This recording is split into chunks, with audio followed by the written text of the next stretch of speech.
As simple as that. So the cost of raw material is very, very marginal, I would say. Cheap, one thing. Secondly, this is a industry run as a commercial activity. Sugar industry in Brazil is totally commercial. The production of ethanol, production of sugar, totally commercial. That is not the case in India. He talked about the spraying of Vinasha or spent wash. There they do it normally. Nobody asks any questions because there are no farmers. They don't draw any water for irrigation for the crop. So it is going, and they are also following the strict rules. In India, our government had permitted that, but we could not stick to the norms. So government had to withdraw that scheme. We are responsible for that. That should not be also forgotten. But I just want to have your view since you have talked about ethanol. Honorable Gadkari Sahib is always talking about the electric cars. I think Sanjay, you may take up this issue soon. Within 5 years, he said there will be no petrol cars in India. Good thing. Good thing. It's a welcome thing. But once I had gone to the United States and I was studying in the state library, of course I was reading something about the Kennedy and all that. And I happened to read one chapter on the electricity.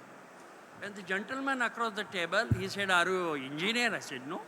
"Then why are you reading this?" He said, "This is about solar." He said, "I am from West Germany, and you read this article. Read it today and come tomorrow." I come very often here. I read it, I couldn't understand. So I went back to my people, talked to them, and got the feedback.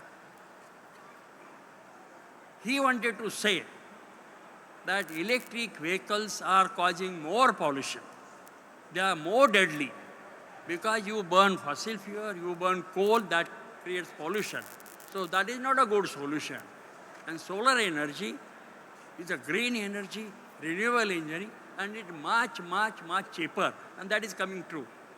So ethanol has a better prospects. Correct. Better prospect. That point I wanted to make. Thank you. My conclusion is same. You need to replace everything in EV. Flexi car, you have same engine, tweaking something, little bit of here and there. Absolutely. Any question from the audience? Yes.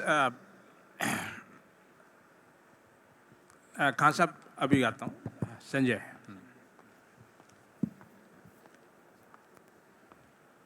Just I am also adding to what Deshmukh sir has said.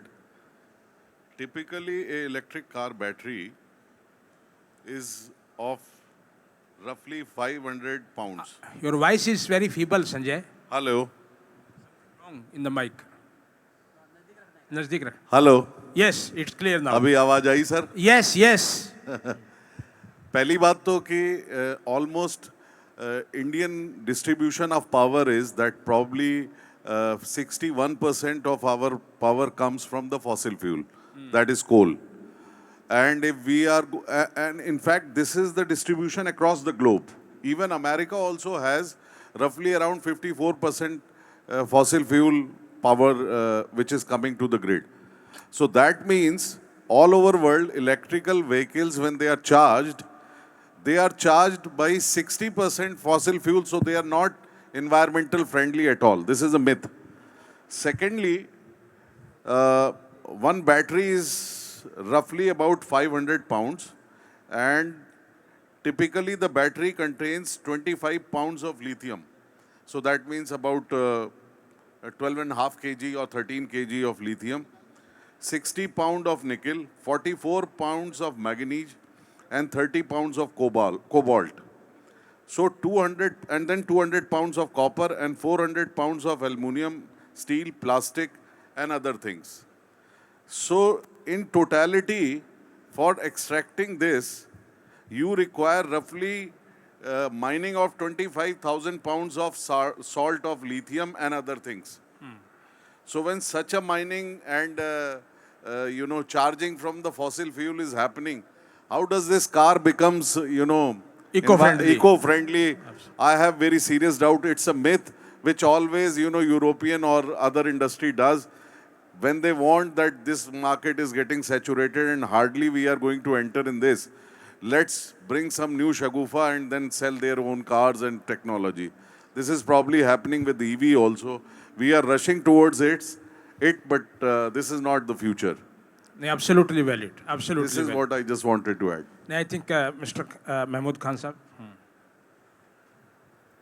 Namaskar, sir. हाँ जी. I am not comfortable with English. Shall I speak in No Hindi? problem. You can speak in any language.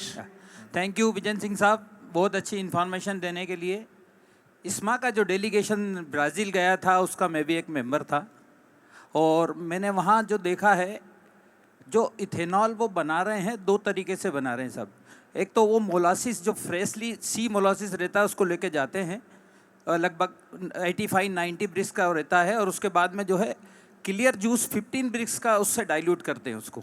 एक technology तो use कर रहे हैं वो ये, और दूसरी कर रहे हैं 30 ब्रिक्स का सिरप ले जाके उसमें भी जूस ऐड करके और फर्मेंटेशन कर रहे हैं। नो डाउट उनका इफ्यूलेंट प्रोडक्शन जो है 1:12 हो रहा है, और वो पूरा मतलब जो है लैंड में एप्लीकेशन के रूप में यूज़ कर रहे हैं। मैं आपको बहुत पीछे ले जाना चाहूँगा 90s में। यहीं गोवा में मेरी एक डिस्लरी हुआ करती थी, और ओनली एकमात्र डिस्लरी थी। उसके बाद में गोवा में अभी तक कोई डिस्लरी नहीं है। कानकोना इंडस्ट्रियल एरिया में मेरी एक डिस्लरी थी 45 KLPD की। पराज इंडस्ट्रीज़ ने वो टेक्नोलॉजी सप्लाई की थी, और जर्मन की टेक्नोलॉजी थी, जर्मनी टेक्नोलॉजी। हम फर्मेंटेशन के बाद में बेयर वेल से सीधा इवेपोरेशन सेक्शन में मतलब वाश को लेके जाते थे, और वहाँ के रिप्लेक्स को हम रेक्टिफायर कॉलम में ले जाते थे, उसमें एनालाइजर कॉलम नहीं होता था। हम उसको जो हमारा करीबन 4 बैटरी का हमारा 4 या 6 बैटरीज का हमारा इवेपोरेशन सेक्शन था, हम 50 से 60 ब्रिक्स का जो है उसके अंदर, जिसको अभी अपन स्लोप बोलते हैं, उस टाइम हम CMS बोला करते थे, कंडेंसेट मोलासिस सोल्यूबल। हमको पराज ने ये सब्जबाग दिखाया था कि कंडेंसेट मोलासिस सोल्यूबल जो है केटल इंडस्ट्रीज़ के लिए फॉरेन कंट्री में एक्सपोर्ट हो जाएगा। हमने वो बनाया था, मगर अनफॉर्चुनेटली हमारा 10,000 टन का मोलासिस का टैंक CMS से भर गया, और हमें कोई ग्राहक नहीं मिला है। आज भी वो टेक्नोलॉजी, वो बायो स्टील टेक्नोलॉजी से हम फर्मेंटेशन करते थे, 8 घंटे में हमारा फर्मेंटेशन हो जाता था। और वही टेक्नोलॉजी मैं वहाँ ब्राज़ील में देख के आया हूँ, वो भी वही करते हैं। बायो स्टील से उन्होंने 2 फर्मेंटर के जो है वो ना बैटरी बना रखी है, और एक बियर वेल है, और ईस्ट को रिसाइकल करते हैं इस सेपरेटर से। हम भी यहाँ ईस्ट को रिसाइकल करते थे, बाद में हमने डिसकंटिन्यूशन कर दिया था। उसकी प्रॉब्लम ये थी कि ईस्ट की बंचिंग हो जाया करती थी, कंटामिनेशन हो जाया करता था। मैंने माइन्यूटली मतलब ये ऑब्जर्व किया ब्राज़ील में कि वहाँ कंटामिनेशन इसलिए नहीं होता कि हम स्टोर मोलासिस यूज़ करते थे। तो स्टोर मोलासिस में ऑलरेडी बैक्टीरिया फार्म होने से जब हम डिस्टिलेशन के लिए फर्मेंटेशन में जाते थे तो बैक्टीरिया फार्म हो जाता था। हाँ सर, क्वेश्चन क्या है? क्वेश्चन क्या है? जी सर, क्वेश्चन प्लीज। हाँ सर, मेरा क्वेश्चन ये है कि ये टेक्नोलॉजी है, जिस टेक्नोलॉजी को अपन ब्राज़ील की टेक्नोलॉजी में बता रहे हैं कि 1:12 से जो है स्पेन वाश होने से स्पेन वाश मैनेजमेंट में तकलीफ आ सकती है। क्यों ना वो जो टेक्नोलॉजी बायो स्टील टेक्नोलॉजी पे पराज ने दी थी, और उसमें जो CMS बना रहे थे, उस CMS को हम आज की तारीख में जो अगर कहें तो स्लोप के रूप में बॉयलर में यूज़ किया जा सकता है। That's it. Thank you very much. इस पर कमेंट नहीं करना? Thank you very much. Kulkarni साहब, लास्ट क्वेश्चन प्लीज। या Thank you, sir. I'm just to substantiate about yourself and थोड़ा लाउडली बोलिए प्लीज। संजय अवस्थी और आपके थोड़े से पुष्टि में बोलना चाहता हूँ। See, everyone we were talking about battery charging and all that. To charge the battery, we have to have electricity. And I was just calculating other day, if our all vehicles go for EV, I think we need to have 100,000 megawatt electricity every year. So from where this electricity is going to come? So that is a $1 million question we have. So in shortly, ethanol is going to be the only way. I think message is loud and clear, and Sanjay has explained it very objectively, and so is Vijender ji, that जो electric vehicles का जो ये myth है, because entire जो life cycle है electrical vehicle का, उसमें carbon emission बहुत ज़्यादा है as compare to ethanol, and this is the message. और अपने को as sugar industry representative we should raise this issue in every form so that message is spread all across. Bhagat Saab, बताइए। I think this is a very important issue. What Sanjay had said, he has gone in great detail to give the elements which are involved in generation of power, electricity for that matter, and how does it compare vis-a-vis ethanol? Electric. So I think STI could be a right forum to form a small expert committee. We can get experts from outside also to help us to make a case against electric vehicles, if you feel that it is right. That is one part. The second part is, you see, about 4 years ago, I had attended a marriage in Goa incidentally, and the chairman of Mother Sumi had come. He was one of our guests. And he at that point of time said that electric vehicles are very prone to accidents. You see, he said electric vehicles are very prone to accidents. And you see, that Mother Sumi is, by what you call as the component supplier to all the cars in the world.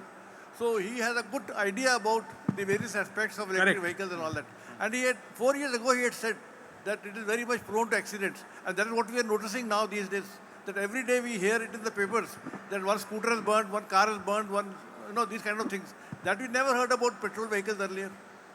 Thank you very much.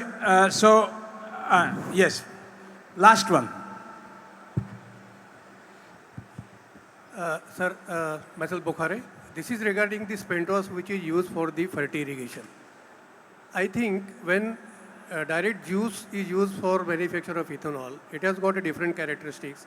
And when molasses is used, it has got a different characteristics. In India, now we are either using molasses or we are concentrating juice to syrup and then using for fermentation. If we use direct juice, the spentos generated will have a different characteristic. Can we think for fertility irrigation of such effluent which is generated by using juice directly in a distillery for ethanol manufacture? Thank you. Legally, as already explained, it is not permissible.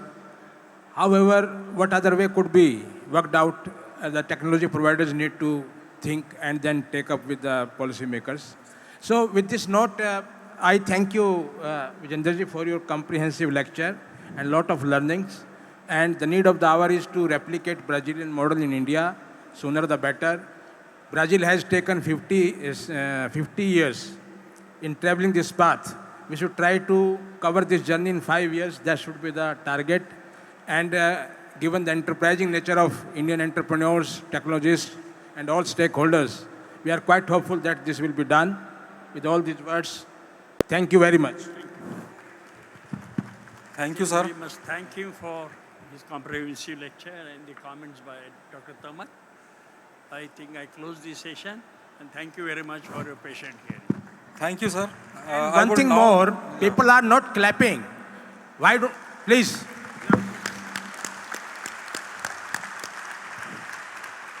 And the people who are standing the other side of this expo, they should also join for the next session, so that we have a galaxy of panelists now joining for the another session. So please do come, occupy your chairs. To kindly come over the dais and felicitate the distinguished speakers, chairman and the co-chairman, sir.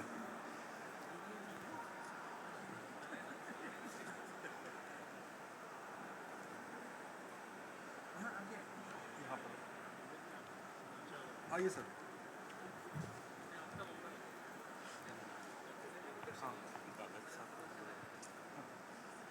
I would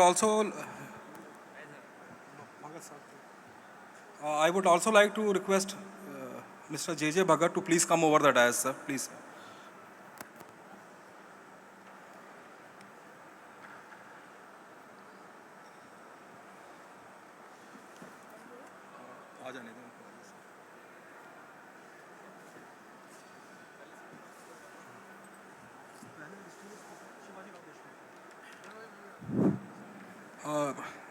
Dr. M.S. Sundaram to felicitate Dr. Shivaji Rao Deshmukh, please.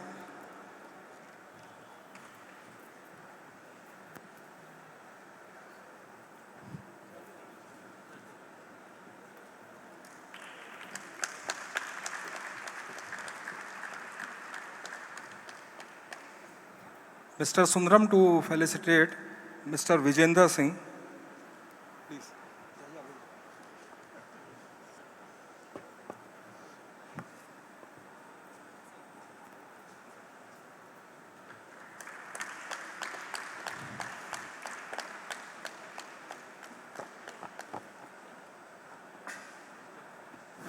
Mr. Sundram to please give a memento to Mr. J. J. Bhagat, please.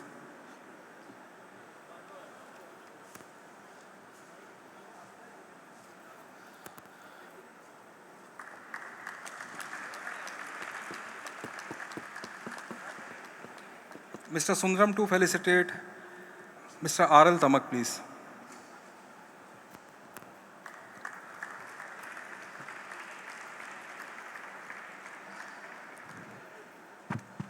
Thank you, sirs. I would now request all the delegates to please be seated and request Mr. R.L. Tamak to please stay over the dais to begin the proceedings for the plenary session.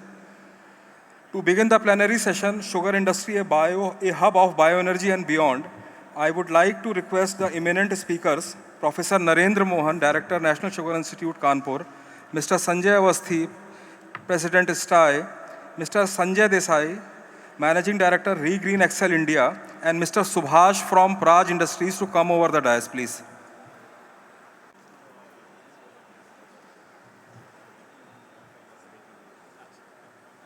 The proceeding of the session to Mr. R.L. Tamak and request him to start the session, sir, please.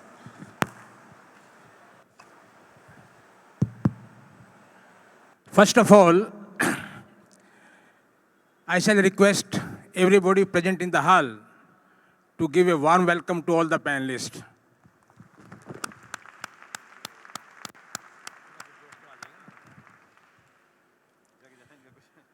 The topic which has been assigned for this plenary session is Sugar Industry, a hub of bioenergy and beyond. And we have been hearing this word since morning today. And in fact, bioenergy is the buzzword in every forum, seminar, workshop, meeting, you will be hearing this. And green and bioenergy, both are synonym.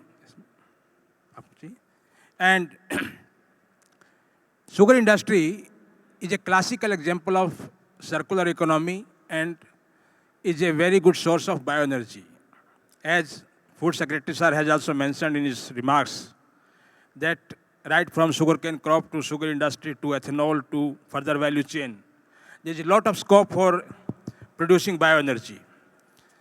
We are fortunate to have a galaxy of panelists today, right from Professor Narendra Mohan, who is Director of NSI, as we all know, and who has been a great contributor to this existing ethanol blending program. And he is a great thinker also and has given new concepts and dimensions to the sector in the whole space. We have Mr. Sanjay Avasthi, who wears two hats now. One, of course, he is president of STI, and second, he is the business head of ISJEC, again a major and main technology provider, not only in the space of sugar industry, but also ethanol plants and boilers also. We are joined by Mr. Subhash from Praj Industries, who is, Praj is the pioneer and the leader in this space and has established plants all across the globe. And besides setting up the plants, they are very focused on R&D and innovation, and they have very proudly demonstrated in their lobby of R&D Innovation Center so many patents.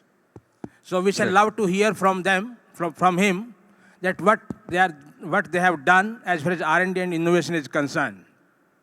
We are joined by Mr. Sanjay Desai, who is Managing Director of Excel Industries, and again, great experience in terms of setting up ethanol plants, not only molasses-based, but also grain-based ethanol plants.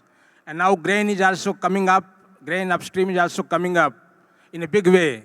So we shall be benefited by hearing his views on this entire space. My dear friends, bioenergy, of course, is important from two perspectives. There are two words over here. One is bio, second is energy. Energy, especially for a country like India, that energy dependence, from energy independence basically, we should not be energy dependent on other countries. We should have our own energy, and we should not import crude, which is a big drain for foreign exchange.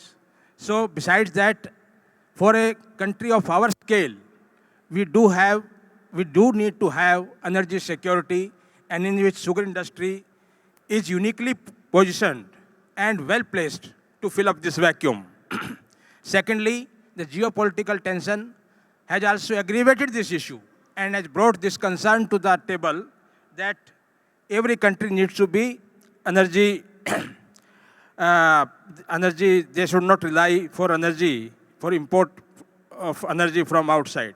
So with this objective, this whole space has become very attractive. And in bioenergy space, not only ethanol, but also bio-CNG, biomethane, and also hydrogen, especially from Professor Narendra Mohan. We should love to hear what could be the possibilities as far as these 4 areas are concerned. So I shall be starting from Professor Narendra Mohan.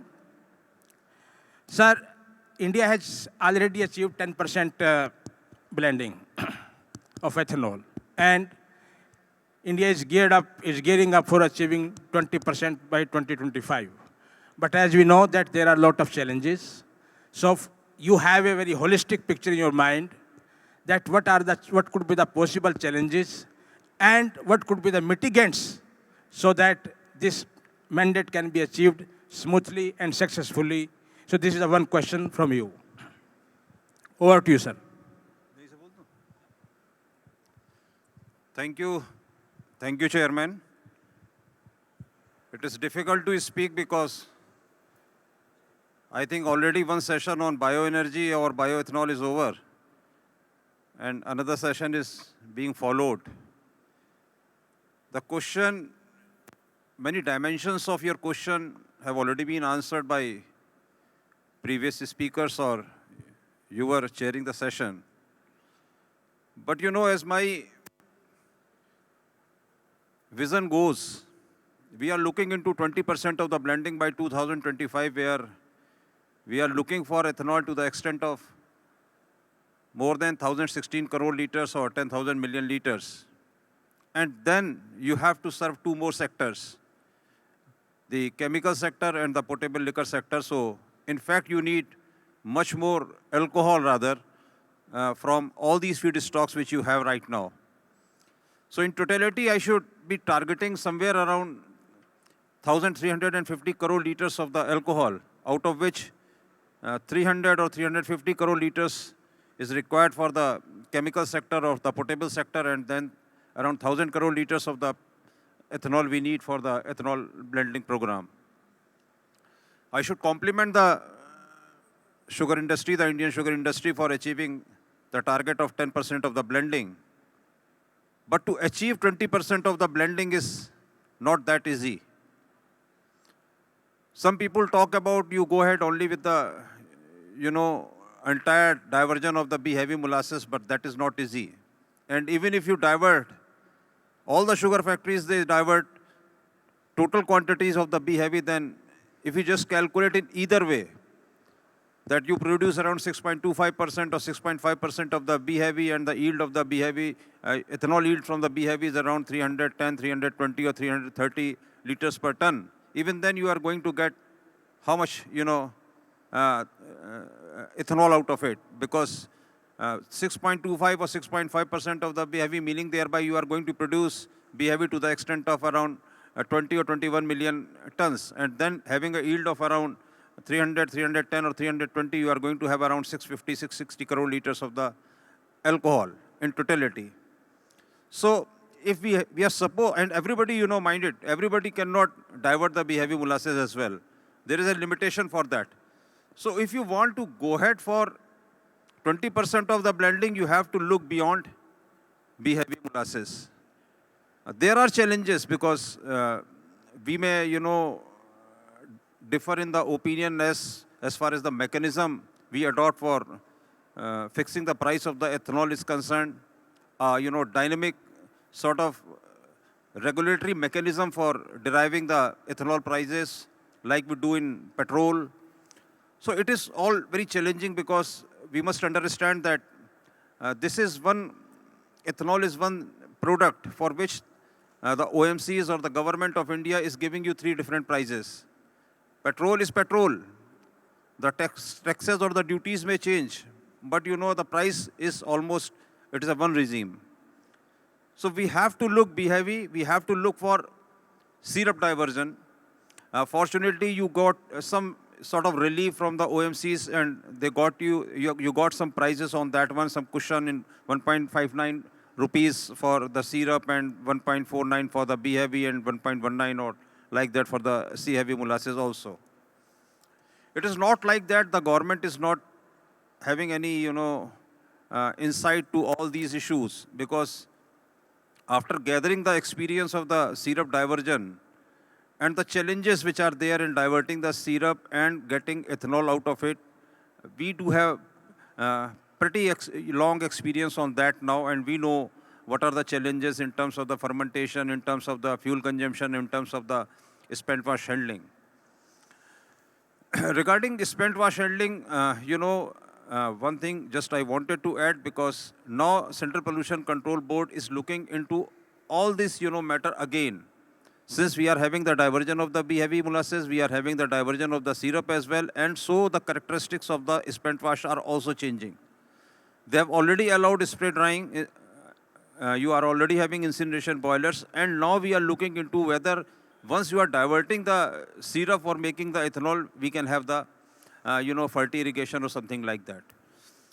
But right now we are talking about the feedstock, so I think we have to look into diversion of the syrup in a bigger way to cope up with the, requirement, to cope up with the situation. And the government should also come forward for giving you some prices which are the affordable prices or the normative prices, looking to the challenges which you have, the increased cost of, production because of the fermentation efficiencies and the fuel consumption and effluent handlings. We are supposed to work on other feedstocks as well, not banking upon feedstocks from the sugar industry or grains in a bigger way, because whenever we talk about these two crops, the sugarcane or the grain, and lot of media reports will come into the picture. They will talk about the food versus fuel. They will also talk about both these crops are the, water guzzler crops. So you are doing something, with the environment because you are drawing more water. On the other hand, you are talking about protecting the environment because you are producing the ethanol. The same way we are talking about the electric vehicles. So we have to look some potential alternate feedstocks also, like sweet sorghum, because Indian Institute of Military Research and National Sugar Institute, we are working hands in hand. We have already identified 5 different varieties of the sweet sorghum where we can crush the sweet sorghum stock and we can have the ethanol to the extent of 50 or 55%. Sweet sorghum can be one crop. Another crop which is, which we can take care in the peninsular India, particularly in the state of Tamil Nadu, Maharashtra, Karnataka, or in Kerala, is about cassava. Because cassava, by and large, right now it is being used for making sago or for starch. Being rich in starch content, it can be used for making the ethanol as well. We had discussion with the Central Tuber Research Institute, which is there at Thiruvananthapuram. And there are, varieties of the cassava which are not fit for human consumption. Otherwise, it is also used as a staple food. So can we use this cassava for making ethanol? This is to be seen, and fortunately, the yield of the cassava is highest in India. So this is an added advantage. And the third advantage with the cassava is it can be sown and it can be harvested at any point or any time in the year. So cassava is the second potential crop which we can look into, and we can have some distilleries in the earmarked areas. Third is, about the sugar beet. I'm not much enthusiastic about the sugar beet because we do have the problems. We do not have the climatic conditions which are suiting to that one, and we do not have the, the seed, the indigenous seed, although we are talking about few seed varieties here in India. But largely we are dependent upon the seed which is coming from Belgium or some other countries. So to me, because we are into the sugar industry and we are talking about balancing the sugar production, my best bet will be about diverting the B-heavy molasses and also diverting partially the syrup. That way we can balance the both. So during the season we can divert the syrup, and during the off season we can have B-heavy for making the ethanol. Thank you very much. Thank you very much for nicely covering the whole subject. for this part, we shall be focusing on ethanol, and in subsequent part, of course, we shall be touching upon CBG, hydrogen, and biomethane, and shall like to know your views. But now let me move to our dear friend from Praj. So in terms of capacity utilization and preservation of feedstock, what are the specific interventions, specific innovations which Praj has done? We should like to know from you. Thank you.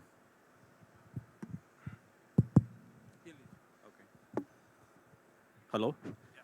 Thank you. Yeah. Thank you, Honorable Chairman, sir, and thank you, STAI, for giving us this opportunity. Feedstock preservation, especially if you see the innovation we have done actually in the syrup preservation.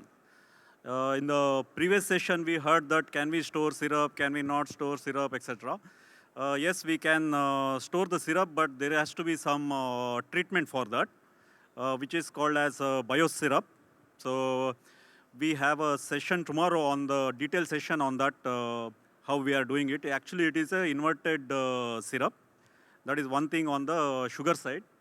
Second, on the CBG side, if you see, the press mud can also be used as a feedstock for producing compressed biogas, which is very, very similar to your CNG, which is coming from fossil fuel. So for this major challenge is the overall storage of the press mud.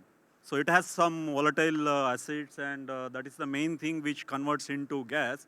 So for preserving this, we have a particular specific culture innovated by us, and that is used to preserve this. Because of this pre-treatment, we could demonstrate in 2 plants, one in IPL, one in Nirani plant, that we could store the press mud throughout the year and produce CBG. So that's on the preservation part. I would also just point out on the other topic, other feedstock he said in the last this thing, is about cassava. Yes, we can definitely produce ethanol from cassava. We have a number of plants in Southeast Asia, in Thailand and Indonesia and Vietnam already. Bigger plants like 250 KL, 300 KL plants are there. As you know, in Southeast Asia, cassava are abundantly available. And of course, our down south also there are a lot of cassava available. So we can, of course, convert this into, Praj has technology on this. We have an innovation and we have a technology on this. Of course, there are 2 types of cassava actually. One is dried chips, which can be stored all over the year. The second is roots, which is harvested from the field, and directly it can be produced, so taken into the distillery. It's very similar to your cane actually, which needs wet milling process, whereas this cassava chips needs dry milling process, very, very similar to grain. One challenge in cassava is that doesn't have a protein, so you don't get a DDGS out of it. Today, if you see grain plant viability, it is coming through actually selling of DDGS. So we need to have, we need to push actually to government to get this done without DDGS, how we can get the different pricing policy for cassava. And also on the last one is sweet sorghum. Yes, of course, we can also produce ethanol from sweet sorghum. We have a plant, we had commissioned this plant for Tata Chemicals near Nanded long time back. Because of some other feedstock issues, I mean harvesting issues, etc., it has been shut down. But definitely, yes, we can produce ethanol from sweet sorghum. Thank you. Thank you. Thank you, Subhas. Thank you for your inputs. Now, let me come to Mr. Sanjay Desai. Desai ji, you are setting up so many grain-based plants. So basically, I have 2 questions for you. One, what are the challenges the entrepreneurs are facing in grain-based distillation plants? This is one. And second, just to take from where Subhas has left, about the DDGS part, that how can we ensure quality of DDGS, because this is one of the main byproduct of these grain-based plants. Over to you. Yeah, good evening, everybody. First of all, I would like to thank STAI, and also it is really a great honor for me to taking part in this debate in front of eminent personalities of the industry. Thank you all, sir. So about the first question, about the challenges faced by the grain distillery investor or ethanol plant investor. See, first and foremost is there is a lot of confusion about the grain availability itself. Of course, one is it is a pan-India basis, there is a confusion, and also regional also there has been a lot of confusion, because how much grain is available in a particular state and how much ethanol government or oil companies are going to lift from that state based on the grain. So these are the two confusions that are prevailing in the market. There are quite a few stakeholders keep on requesting for having a manufacturing hub in the states where there is a lot of grain available, and have better transport and logistic facilities to transport those grain ethanol from those states to the deficit states. For example, we have a lot of grains in Karnataka, Andhra and Telangana. All together we can produce a lot of grain ethanol and we can transport to Tamil Nadu, where there is going to be a deficit. Similarly, in Bihar, we can have more grain, maize alcohol. So these are the things I think government agencies have to work on it. So right now, whatever is the deficit in that particular state, so UOI, through UOI, oil companies have been allotted certain quantities. So that can be increased so that those states can produce ethanol, more ethanol, and give it to other states where there is a deficit. Of course, apart from this, there is also a lot of debate on the DDGS, sellability, or the how much market is for the DDGS. So far with our experience, whatever DDGS is produced in any corner of India is being sold or exported to other nearby countries. So far we are not facing any problem. Of course, DDGS price depends on the soya price. So when there is a less soya production, DDGS prices are going to be stable. But if you have more soya production, then DDGS prices are going to fall. This has been the trend. So this is the second challenge. Of course, a lot of grain ethanol plants have been planned just abruptly, because nobody, like in how you plan a sugar industry or a power plant or an ethanol plant attached to a sugar mill. So everything is done in a classical way. In case of grain, what happened was suddenly this subject came up, and a lot of people without really knowing the subject got into this field. So that is also creating a lot of confusion and a lot of delays, hurdles, because they don't know the subject. Investors, even the agencies, some places we also come across that environmental local agencies are not aware about the effluent characteristics of the grain. So these are the challenges. So of course, the steam costs are going to be high in case of grain, because in grain distillery, they have to procure fuel almost 12 months a year. They don't have their own bagasse or any other fuel. And this biomass availability is going to be a challenge, and people are getting resorting to designing the boiler for coal and biomass combination. So coal prices are going to be volatile. So there is a lot of uncertainty on the operating cost itself. So these are 4-5 are the challenges. Of course, coming back to the second question of DDGS, see, right now, the quality of Indian DDGS is not up to the export quality. Like in US, they keep exporting to Europe and many other Western countries. Their toxic substances are very low in US DDGS. So their quality is considerably far better than any Asian country, manufactured DDGS. So we all have to work on the improving the DDGS quality. It can start from the harvesting itself at the field, then how you store it and what temperature and temperature control. Then we need to separate all the impurities. Then apart from that, we have to develop proper technologies to have, better quality DDGS. So there is also a possibility that we separate the corn oil, after the, the stillage, after the evaporation. So this is also possibility to improve the revenue from the DDGS in the corn oil. So of course, so another challenge is right now in this policy, we cannot do grain ethanol from wet milling. So if you have a wet milling plant, then we can separate oil, and that oil is suitable for human consumption. Whereas when we use the dry milling, then that oil cannot be used for the human consumption, then the prices will be low. Or we can think of converting that into biodiesel. So there are a lot of companies, including us, we have been working on these technologies. So there is a very big possibility that we end up, after 3-4 years, we end up developing a very large dairy industry, because there is so much of DDGS cattle feed available. So eventually, you can see that, we can have more milk production, and all over India, we'll find that, many dairy industries attached to the, grain ethanol plants. This could be the solution. Thank you very much, sir. Thank you. Thank you very much for elaborate detailing of the challenges. And as you have rightly pointed out that bagasse, they are not getting the sufficient fuel for boiler also.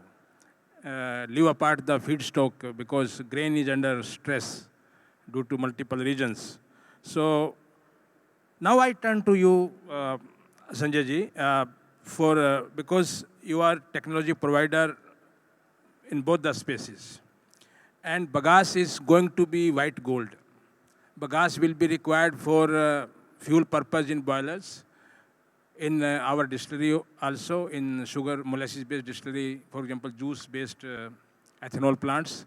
And also for grain-based ethanol plants also there will be requirement of biomass. You are pioneer in developing technologies for reduction in steam consumption. So what is the scenario like? Up to what level we can go? And what is the possibility of saving bagasse? Because whether it is 2G or it is boiler, fuel requirement for boiler, or it is fuel requirement for our own other purposes also. So what is the possibility of steam reduction, steam saving, and so by bagasse saving, basically? Yeah. Hello. This is very important because, as you said, that we are gearing up for 20% ethanol. And as we are moving towards higher ethanol, one thing which I feel that is still in India, we have 11 million tons of sugar which is being exported this year. And if we see the Brazilian model, which we had a presentation by Mr. Vijender Singh ji, that Brazilian sugar export is almost equal to our consumption. Whereas both are producing the same amount of sugar. We are number one, they are number two, but by a small margin. And 34.6 we had, they have 34. But out of that, they are exporting more than 25 million tons. So from this, what I want to say is that we have to see that the sugar which we are producing should be only limited to what we consume. We cannot depend on government for this. Now, second part of this, which you have asked the question, so I'm not going in detail of export, that what are the technologies available? Recently, we have commissioned few sugar plants which are running very well on 28-29% of steam consumption.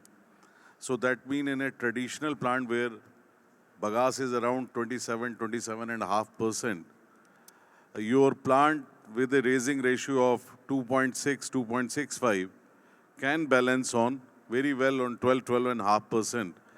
So the half percentage of bagasse can be saved, and that will serve the purpose in terms of running our assets for 330 days in a year.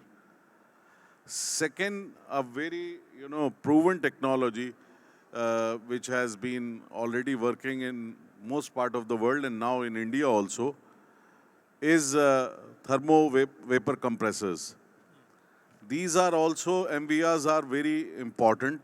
Now they are successful. Earlier the metallurgies and other things were so that there were issues, and the main reason was that on such a high RPM and bigger size of blade compressors, when they were handling wet steam, they were not able to handle it on that RPM. But now with the metallurgies and more precision in the compressors, we are in situation to have them. And a single compression can increase temperature by 11 to 12 degrees centigrade. So that means in any factory, most of the factories here, a lot of technocrats are there. If they are boiling from third vapor pan, at least few pans which is can pass through that compressor, they can do on fourth vapor. So fourth vapor can be compressed, made third vapor, and that way they can save steam. Somebody, if he's doing on the second vapor, he can use third vapor. So what I'm trying to say, they can slowly, adopt this technology and reduce steam consumption. Recently, we are, designing a plant which is still to be executed. Distillery and sugar put together, we are putting 25% steam consumption with this MVR technology for the Bindal paper mills, which is, with this plant will come near Bijnor, Muzaffarnagar, in between Muzaffarnagar and Bijnor. That's a 7,500 TCD plant with 120 KLPD distillery. And both put together, we are trying to contain the steam.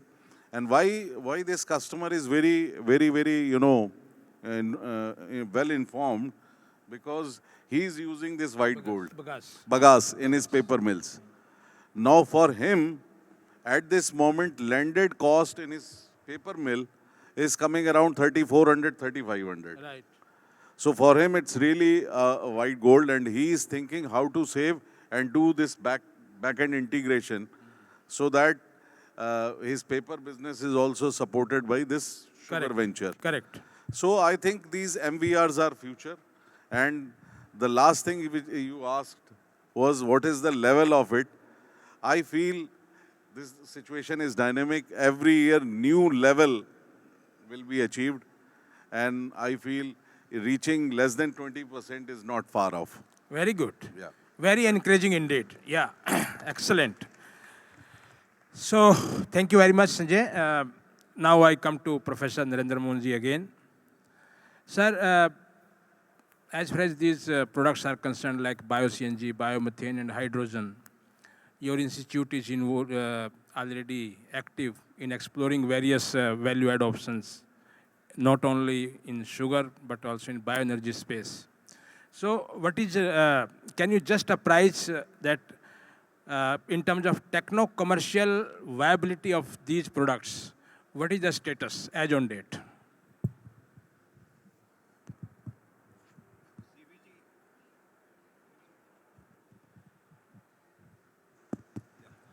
Hello.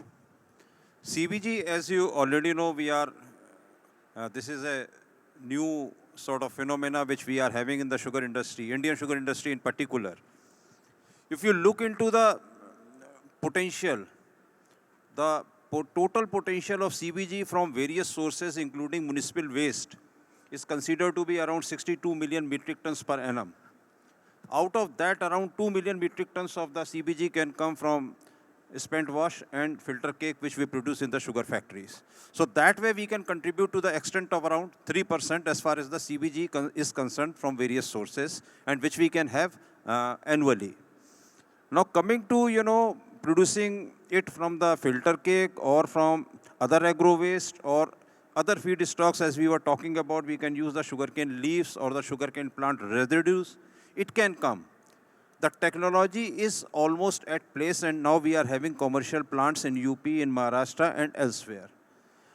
There are few challenges. One challenge is, to best of my understanding, is because we carried out certain experiments at National Sugar Institute, Kanpur also.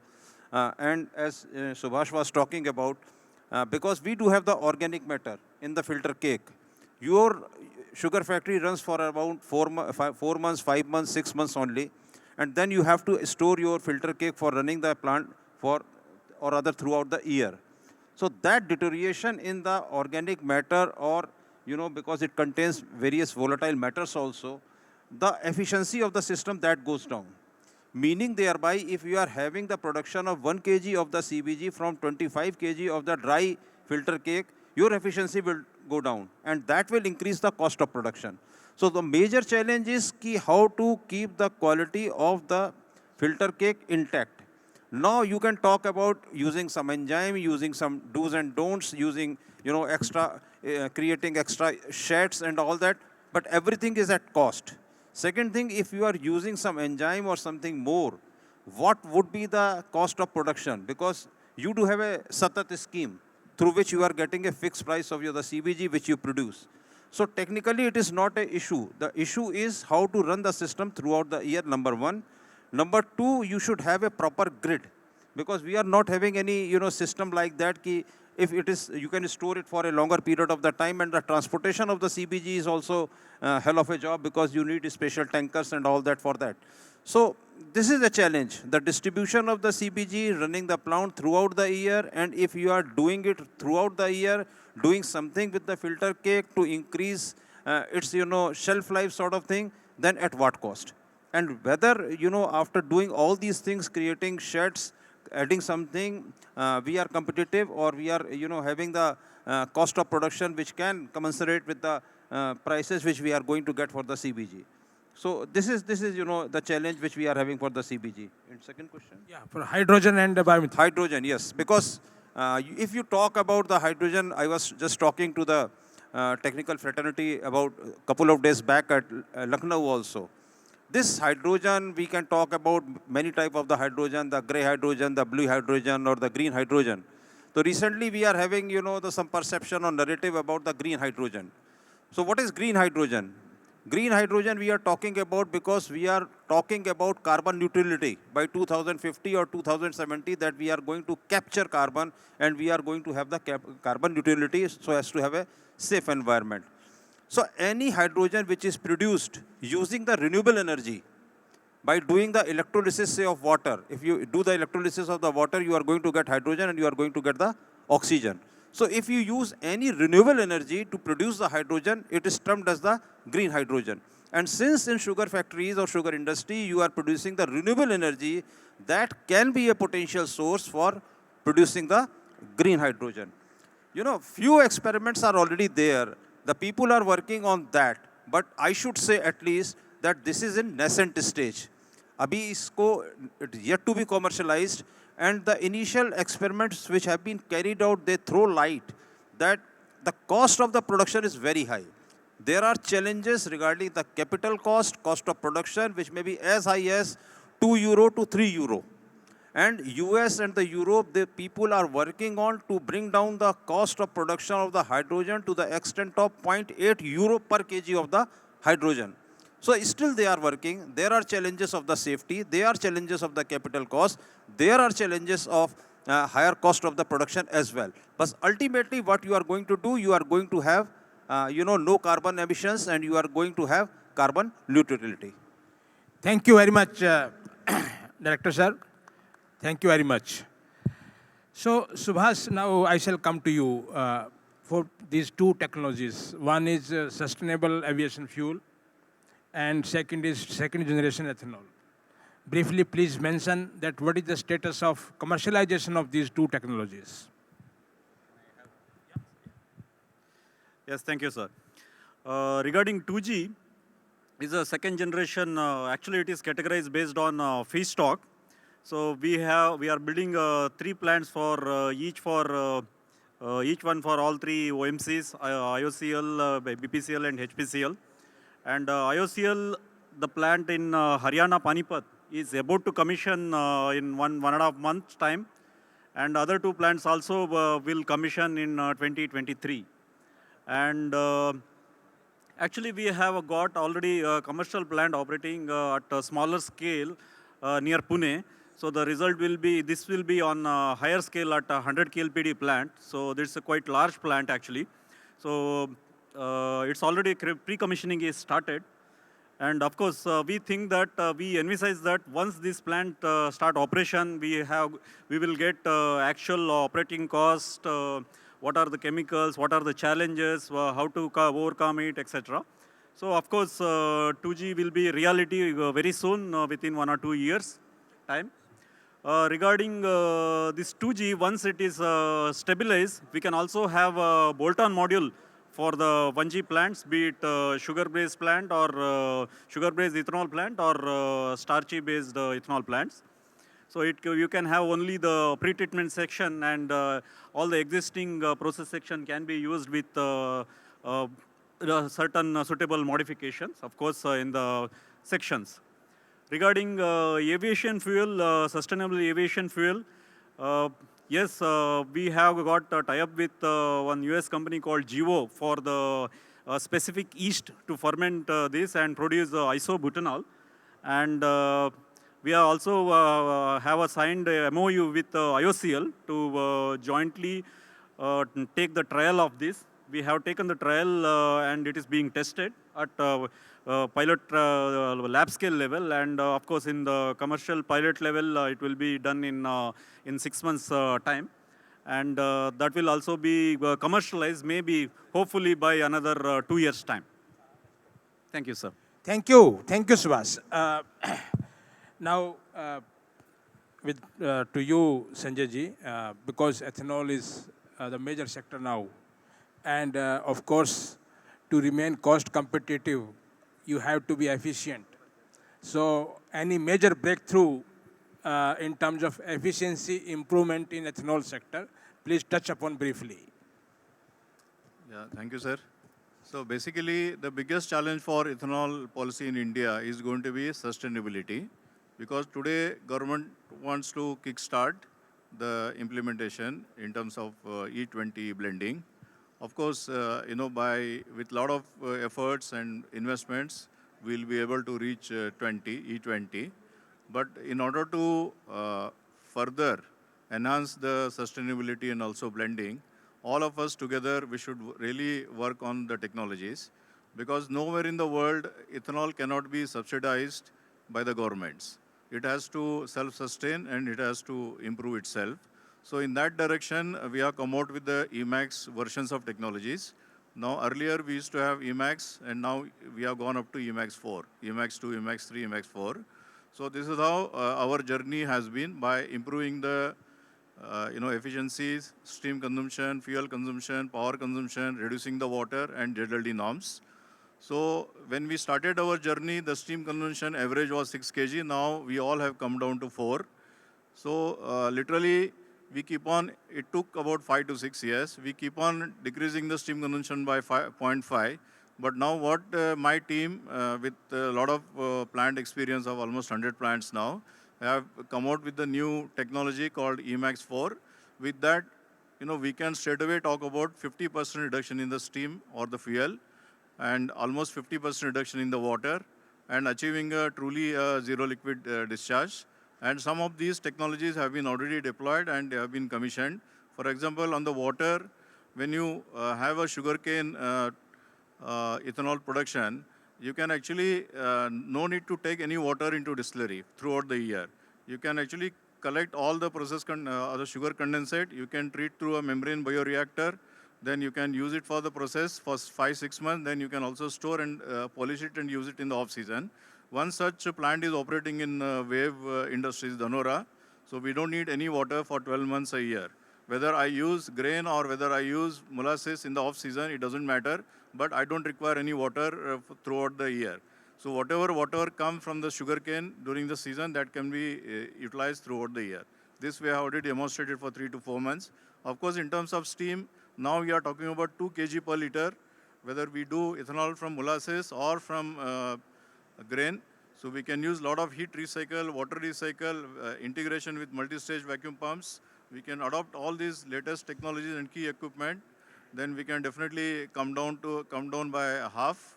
So, so that will really help you to save operating cost by 4 to 5 rupees. We can even guarantee in terms of the operating cost reduction, not in terms of the the reduction in the steam or the increase in the efficiency. So earlier we used to have a 12 to 14 rupees operating cost, processing cost. Now we can guarantee at 8 rupees.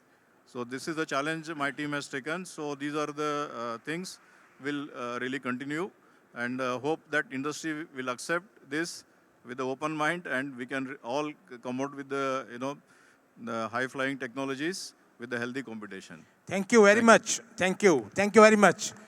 Now we shall invite questions from the audience. Yes.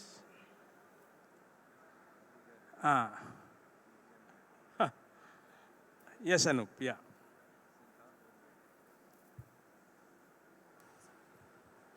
Good evening, Chairman sir, and all the eminent Loudly boliye, please. all the panelists, and wonderful discussion. A question, I'm just taking forward what Mr. Sanjay Desai just mentioned. I think the water problem we have more or less tackled. But the steam consumption problem, of course, affecting the variable cost and It is MV. not clear. Oh, It's not not clear, sir. Anup. Thoda sa. The MVR thing that Mr. Sanjay Avasthi talked about has certain challenges. We are also implementing it. Beyond that, I think something else needs to be done. So, it can't be incremental. So there was a touching upon by Mr. Sanjay Desai on it. This half reduction that is being talked about from, 4 to 2, if it doesn't infringe on the technology, or if it is an open topic, if we could be enlightened on it, because many problems have been tackled. Water we have tackled, or last 4-5 years, but steam consumption is something that has not got tackled. So, not in the way that all of us would want to. So maybe you could highlight a little bit more if it is possible. So, thank you, sir. See, there are quite a few industries where they do very high level of integration of heat. So, I'll just give you a clue that supposing if I am drawing ethanol, so I'm drawing it and I'm cooling it using a cooling tower. All the heat is going to the cooling tower. So, these are the things we can identify, and we can take away this heat to heat up something else. So, lot of heat integration we can do, and we can have multiple columns in series, like how you have multiple effect evaporator in the boiling house. So right now we have only 2 columns, one column heating second column. Why can't we have 4 columns? We can all talk about technology in terms of tray hydraulics, in terms of pressure drop calculations. Definitely this can be done. This has been done. This has been done in many other industries. So this is how we can reduce the heat input. So once you reduce the heat input, automatically your water consumption is going to come down. So I think we all have to hit the heat input. So how we reduce the heat? So that is how, of course, MER is going to help. Apart from that, we can also do a heat pump technology in the system. So there are quite a few things which we can do. In our case, even the dryer vapor, we are using it for running the distillation in the multiple effect evaporators. So it can be done in a different steps. That 2-3 different technologies, the equipment all together can definitely reduce the steam by half. So we have already building quite a few plants based on this. Then another thing is, the most advantage of this thing is all this can be add on to your existing plant. So you don't need to really get into rebuilding the whole plant. So supposing if you have a plant running at 100 KL, so when you want to expand to 200 KL, so you can add all these facilities with the same steam and the power. Of course, power balancing has to be looked at again. So we can definitely double the capacity. So definitely we can discuss all these things on case-to-case basis. So we can come back to you with all the details, sir. Thank you. Thank you very much, Bhagat. Yeah. And it is the last question. You say my question is to Sanjay Avasthi ji. He mentioned that through the use of MVR technology, the steam consumption can come down to maybe 20% or little, something around that. And he is quite confident about a figure of 28% or 27% under normal situation. Now, what I notice is this, that this is only possible if you are disciplined on use of water in the vacuum pans and centrifugals. And I have noticed, I have been to many, many factories. People have installed flow meters, but they do not know how much water they are consuming. Even in those factories where they claim that they have reduced the steam consumption to 28%, they are not aware of how much water they are consuming in the vacuum pans. Now what I'm trying to say is that if you try to bleed vapors from the fourth effect, then there has to be enough water. I mean, the steam consumption of the vacuum pans has to really come down, because otherwise the use doesn't have enough water to multiply 4 times. And I've seen in Dhanlakshmi, when SCDL had supplied its plant, it said that it is bleeding vapors from the fourth effect. But in effect, to supply vapors from the fourth effect to the vacuum pans, they're adding water in the first effect. externally, what is the first effect? So it will not work that way, you know. You have to be disciplined on the use of water in the vacuum pans and centrifugals first. Only when that is achieved, and when I say how much water, should not be more than 3 to 4%. At present, the water that is being used in the vacuum pans and centrifugals is generally in the range of 15 to 18%. I absolutely agree with you, sir. The discipline, especially on water addition, has to be very important. And this is a right time you have said it. There are a lot of people from the industry. I will give one example. I have, and I won't name the factory. The factory pan man and head pan man, everybody was saying that they are not using water at all. Some of the colleagues know. We said, okay, no problem. Then we put a blind into the water pipeline. Is that okay? Then they were not agree to that. And the people who were adamant and who were camouflaging it, telling that they are not using water, once we put the meters in the line, on A, B, C, all lines, we came to know that they are consuming 13-14% water. Whereas people say that A hardly use any water and B and C 3 to 4% on cane.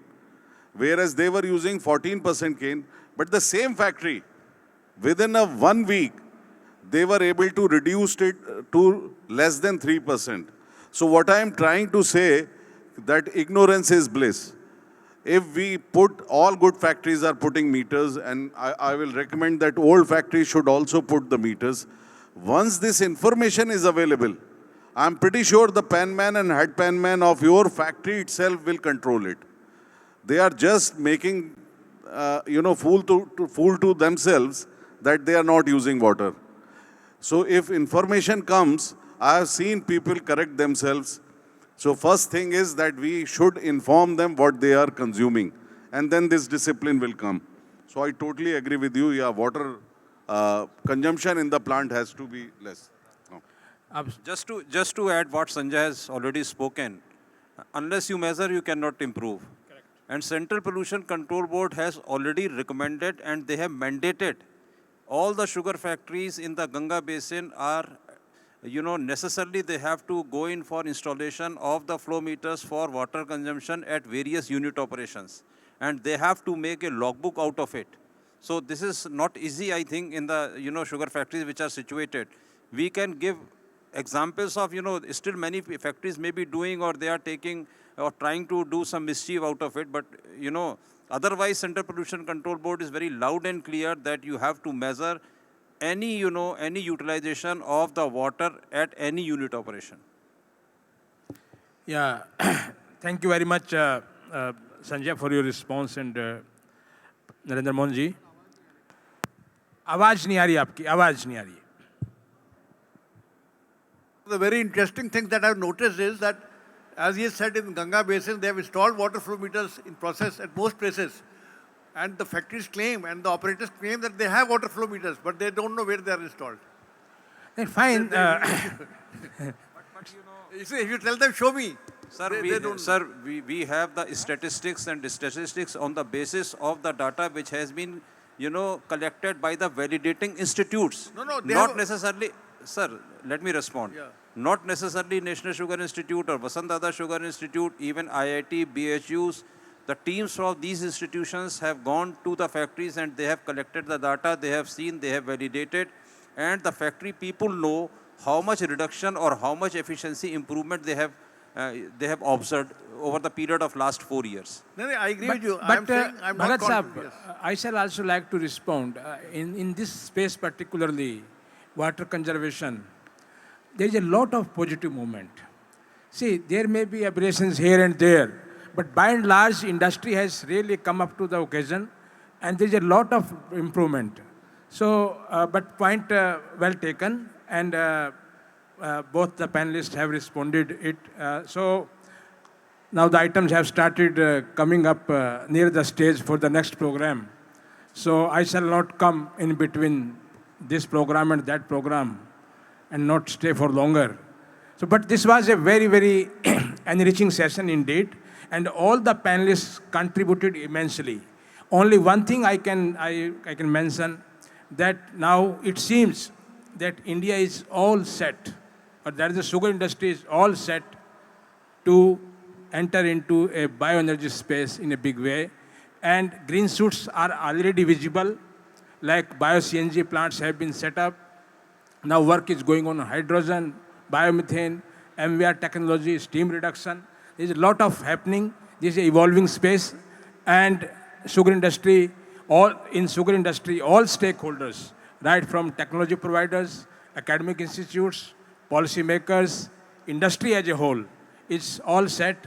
And with the active collaboration and coordination and with concerted focus, I'm sure that sugar industry will be truly a bioenergy industry in the times to come. With all these words, thank you very much. Hello. Please, big. I would like to congratulate the session moderator. I think he has done a wonderful job. You see, I don't think in his absence this could have been possible. Bhagat Saab, thank you very much for your compliments. Please, I shall request everybody to give a big round of applause for all our panelists. I request the dignitaries to please be on the dais. For the felicitation, I would like to invite Mr. Ranjit Puri, Chairman ISJAC Heavy Engineering Limited, to do the honors, please, sir.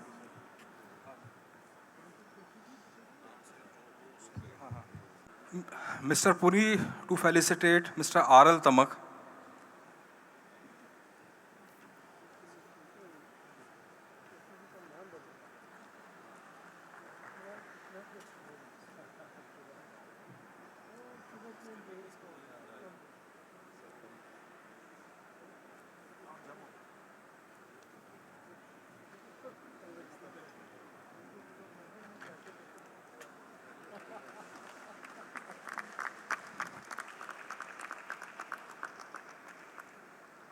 Thank you, sir. Mr. Puri to felicitate Professor Narendra Mohan, please.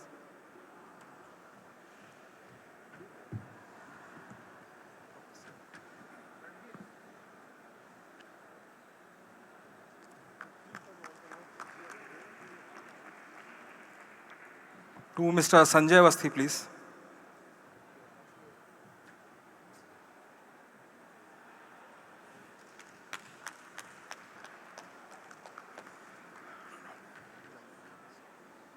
Mr. Puri to felicitate Mr. Sanjay Desai.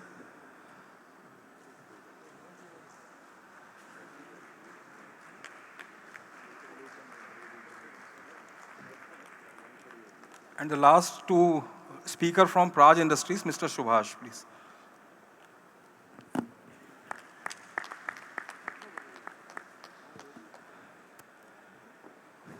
Thank you, sirs. With this, we come to end of this plenary session. For the next annual general body or meeting of the association, I request all the members to please stay back in the hall for the STAI's annual general body meeting, and non-members to kindly join for the tea. Thank you very much, sir. Amak Saab, you are a special invitee, sir. Baithiye, sir.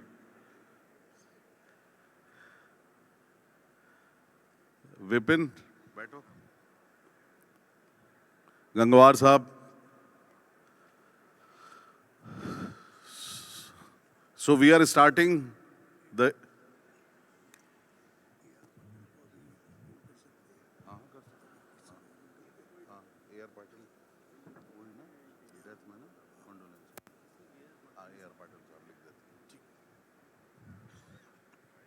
So we are now starting our AGM. First of all, we will mourn for the two people who have passed away in this year. Mr. Shanti Lal Jain, who was our patent member, and Mr. A.R. Patil Sahab. So we will stand and keep the silence for 30 seconds.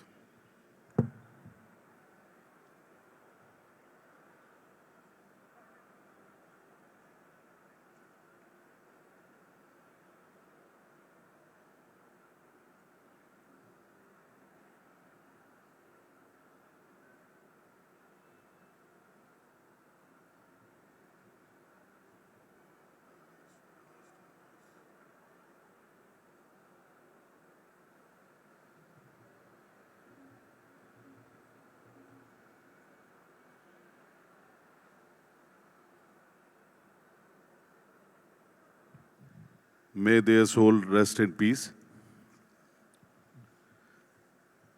So the first agenda item is confirmation of minute of 83rd AGM held on 22nd of October 2021. This is Annexure 1, page 226. This was circulated also to all council and rest of the members. So is there any point or we can go ahead?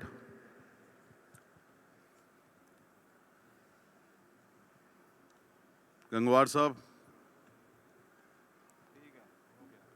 ठीक है okay जी to consider and pass the Secretariat Report 2021, Annexure 2, page 7 to 13, which mainly talks about the activities which has happened in the past year and the progress on ISSCT, which we keep on informing you through newsletters also. So, should we move on? Okay, sir. To consider and pass audited accounts and balance sheet for the year 2021-22, Annexure 3, page 14 to 21. So the summary, just to tell you that beside the fact that last year also we were not able to hold proper convention, it was hybrid mode only. We were able to increase our investment from 6 crores 51 lakh 74,921 to 7 crores 3 lakhs 35,782. So this has increased the investment by 51 lakhs. And the total income which we had last year was 1 crore 82 lakhs. Total expenditure was 1 crore 28 lakhs 43,341. So net surplus before depreciation and tax was 54 lakhs. And after depreciation, income tax and decrease of stock of publication, we were able to gain profit of 35 lakhs 93,822, which was the lowest in last 6 years of my tenure, but we know all pandemic was the main reason. But still it was more than normal years of the past, where 25 to 30 lakhs was the maximum earning per year. Now we are planning that this year also, we are expecting a good profit. And ISSCT is also coming in February. So this corpus of funds and investment will all increase.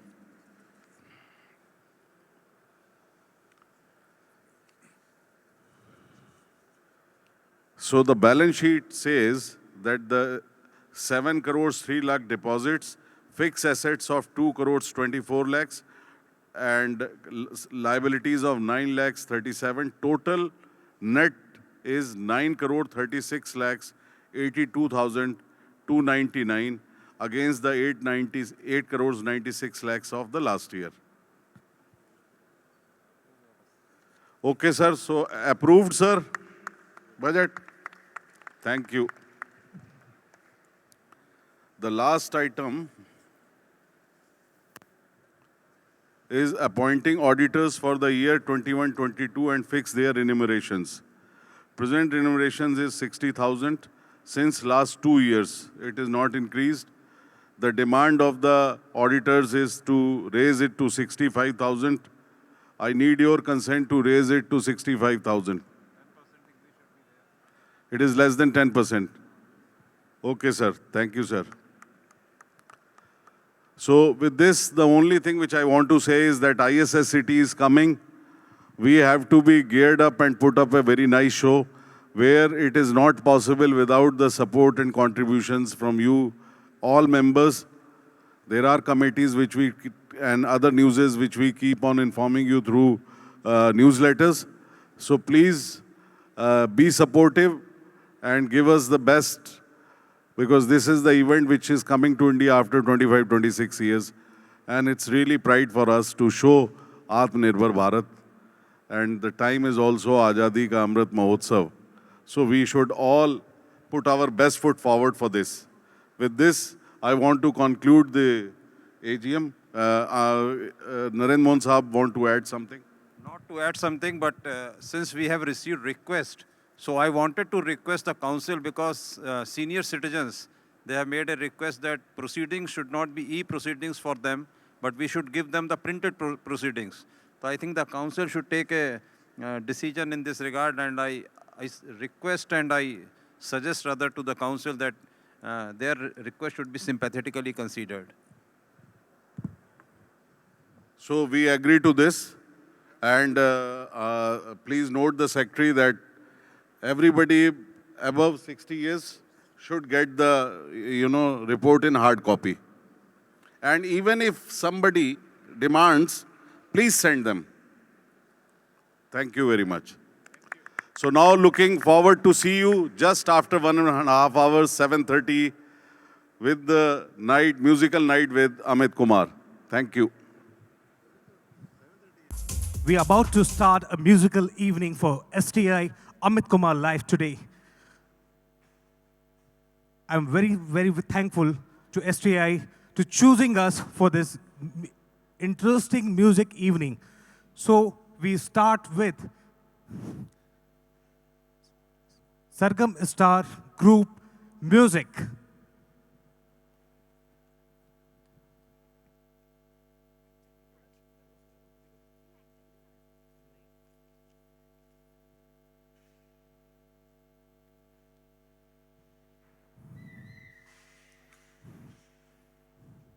Sound, please.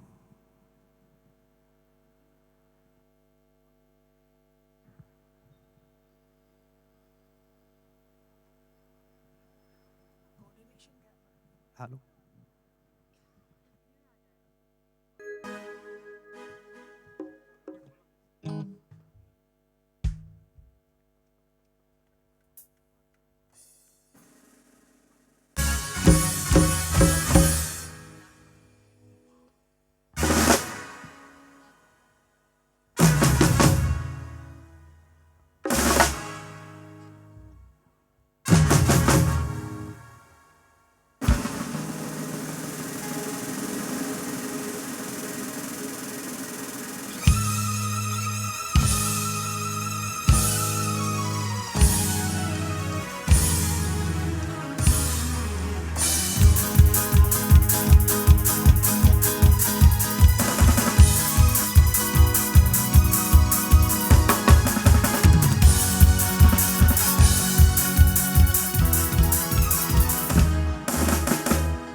a huge round of applause for Sargam Star Group.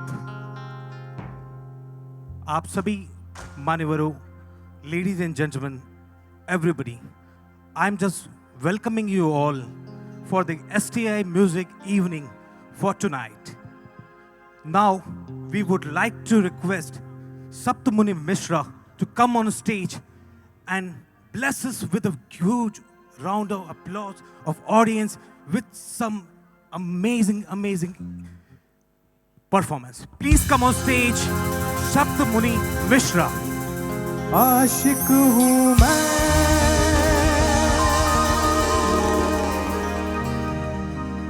कातिल भी हूँ,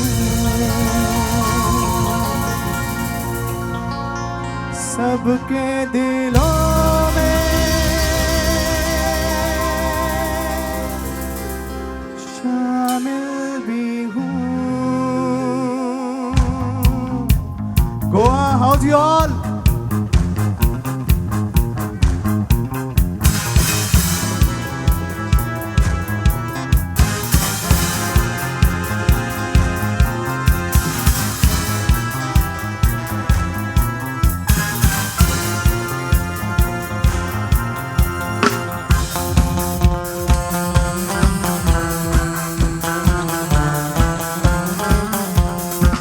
आशिक हूँ मैं, कातिल भी हूँ, सबके दिलों में शामिल भी हूँ. आशिक हूँ मैं, कातिल भी हूँ, सबके दिलों में शामिल भी हूँ. नींदें उड़ाना, सपने दिखाना, बस यही मेरा कसूर. वादों से अपने मुकरता नहीं, मरने से मैं कभी डरता नहीं. बादशाह हे बादशाह, बादशाह हो बादशाह, बादशाह हे बादशाह, बादशाह. बादशाह हो बादशाह, बादशाह हे बादशाह, बादशाह हो बादशाह, बादशाह.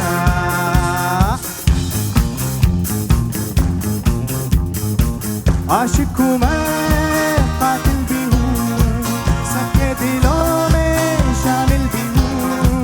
नींदें उड़ाना, सपने दिखाना, बस यही मेरा कसूर. वादों से अपने मुकरता नहीं, मरने से मैं कभी डरता नहीं.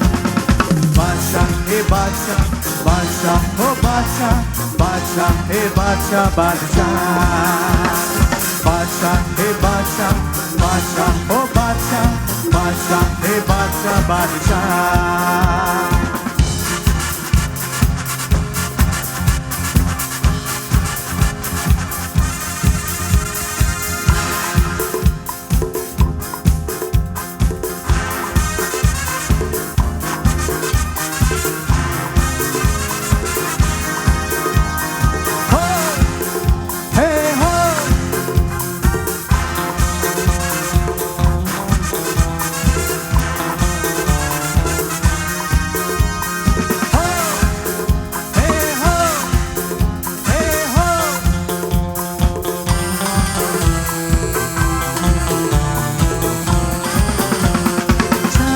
तरफ है मेरे ही चर्चे, होठों पे है बस मेरा नाम. रंगों भरी सुबह मेरी, मस्ती में डूबी है मेरी शाम. झूठी कहानी सच्ची लगे, आवारगी मुझे अच्छी लगे. नगमे सुनाना, सबको नचाना, बस यही मेरा कसूर. वादों से अपने मुकरता नहीं, मरने से मैं कभी डरता नहीं. बादशाह हो बादशाह, बादशाह हे बादशाह, बादशाह हो बादशाह, बादशाह. बादशाह हे बादशाह, बादशाह हो बादशाह, बादशाह हे बादशाह, बादशाह.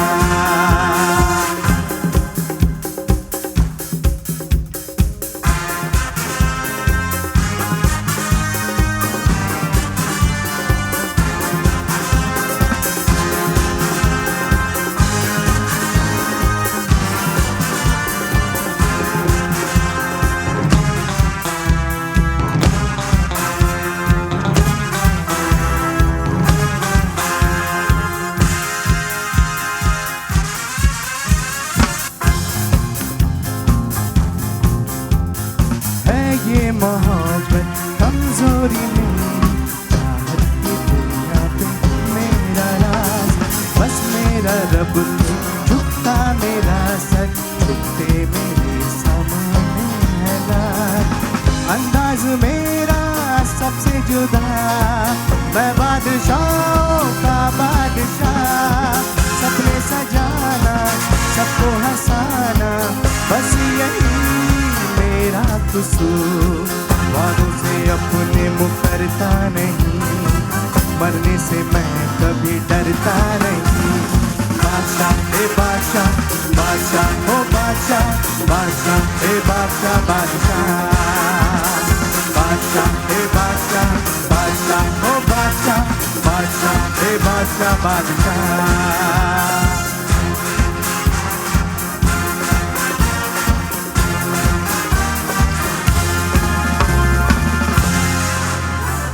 Thank you so much, thank you.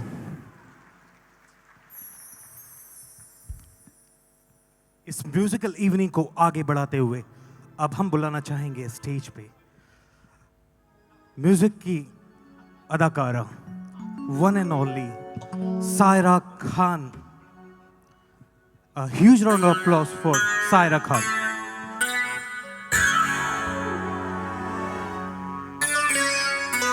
Hello everyone.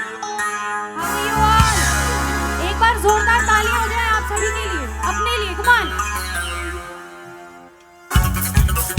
और आज की इस खूबसूरत शाम के लिए भी एक बार जोरदार तालियां, come on. मुझे किसी के हाथ उठे हुए नजर नहीं आए.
Thanks for the appreciation.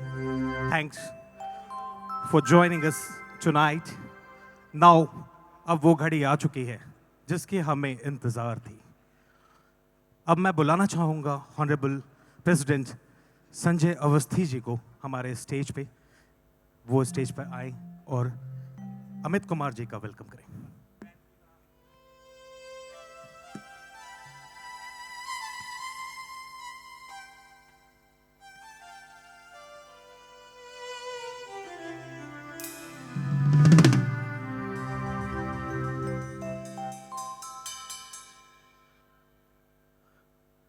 our STI delegates, friends और सम्मानित लोग, साथी लोग, ladies and gentleman,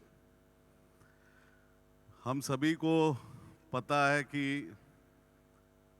Kishore Kumar ji कितने बड़े कलाकार थे और अमित कुमार जी कितने बड़े कलाकार हैं.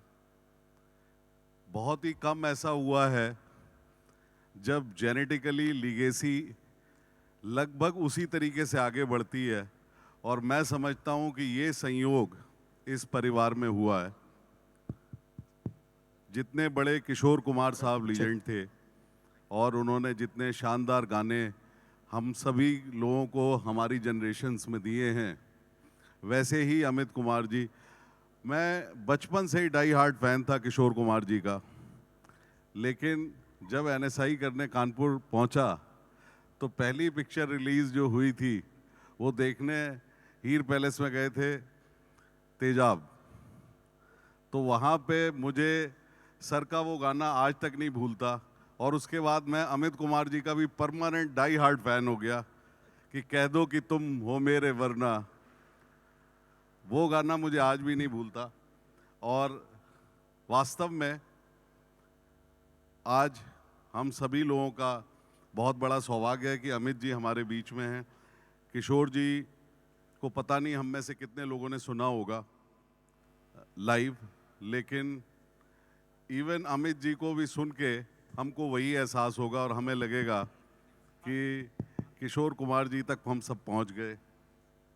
तो मैं यहाँ सभी जितने लोग सब अमित कुमार साहब के जो फ़ैन हैं उनके बीच में ज़्यादा ना आते हुए उनको आमंत्रित करता हूँ, और उनके परिवार की हिंदी फिल्म इंडस्ट्री, हम सभी की लाइफ में, और जो म्यूज़िक घोला है उन्होंने, उसके लिए मैं एक उन्हें सम्मान चिन्ह प्रदान करना चाहता हूँ.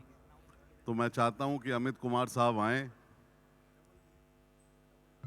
उनका हम हार्दिक स्वागत करते हैं STI की तरफ से.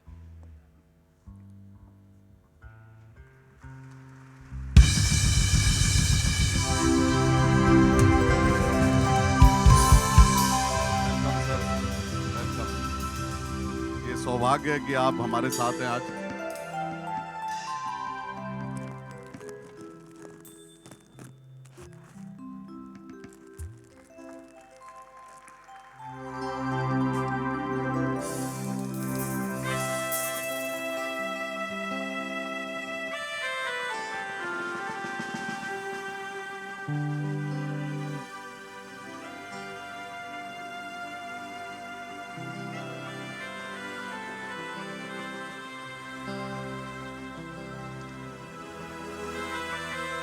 So now stage is all yours, sir.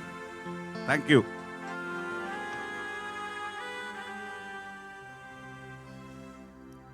Thank you, Sanjay sir. प्यारे बंधुओं,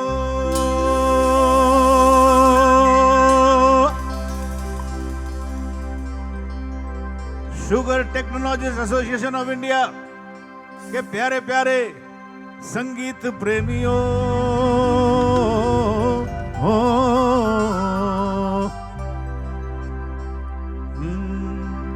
मेरे नाना नानियों, मेरे दादा दादियों, मेरे नाना नानियों, मेरे दादा दादियों,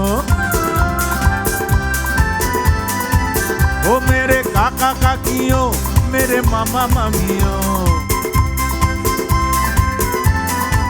ओ मेरे काका काकियों, मेरे मामा मामियों, मेरे यारों यारियों, मेरे बच्चे बच्चियों, मेरे यारों यारियों, मेरे यारों यारियों। आप सबको गुरुदेव किशोर कुमार खंडवे वाले का सुपुत्र अमित कुमार का सब प्रेम नमस्कार। मैं जो यहाँ आया हूँ,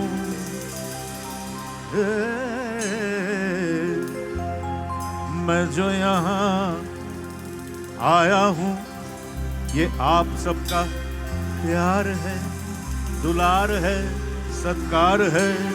और अब ज्यादा वक्त न लेते हुए अमित कुमार गाने को तैयार है।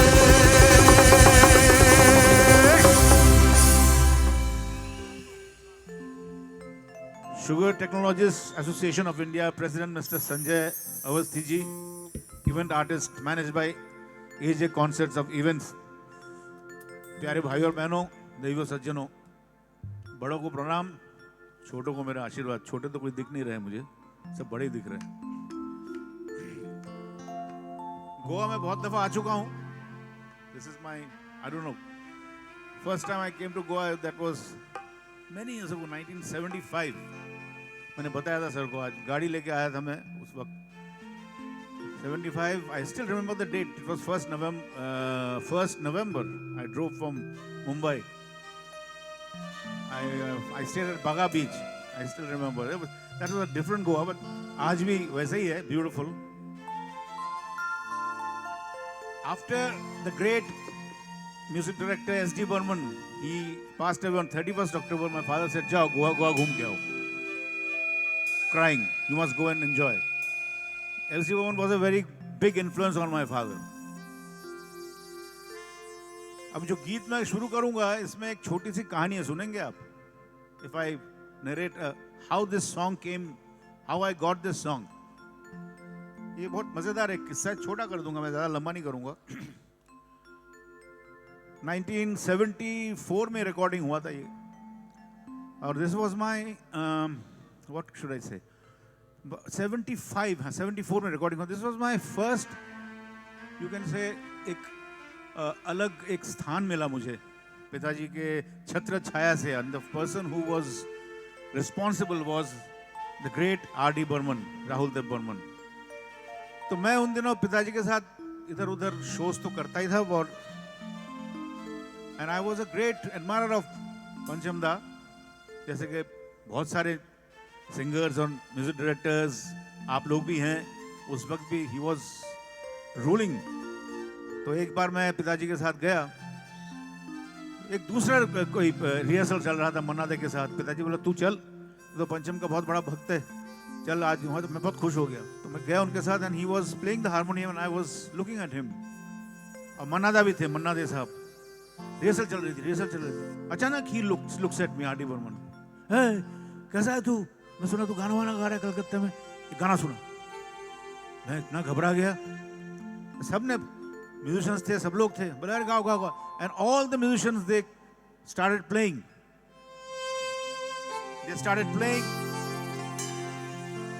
अब मैंने एक गाना गाया पिताजी का, झुमरू, मैं हूं झुम झुम झुम झुम झुमरू, और बहुत बकवास गाया डर के मारे। I was very nervous. Anyway, जब मैं वापस आ रहा था तो पिताजी गाड़ी में मुझे लेक्चर दिया। उन्होंने, क्या करेगा तू, ऐसा गाएगा तो कैसे चलेगा? मैंने, मेरे को कलकत्ता भेज दो भाई, मैं वहाँ पे ठीक हूँ, गली गली में गाऊंगा, अच्छा हूँ, यहाँ पे मेरी जमेगी नहीं। Next day there comes a phone call. R.D. Burman ने फोन किया पिताजी को शाम को। हाँ, उनका स्टाइल था, हाँ। तो भाई बोला हाँ बोलो। बोला किधर है आपका लाडला? बोलो सो रहा है दोपहर को। बोलो कल सवेरे भेजिए मेरे पास, मैं उसको गाना मिल गया, मैं उसको ले जाऊंगा, उसको गाना गवाऊंगा। तो पिताजी बोला पंचम मैं हूं ना, मैं किस रेत की मूली हूं? बोला आपका बजट ही नहीं है। पिताजी का उस वक्त खतरनाक बजट था, मतलब पर song used to charge that time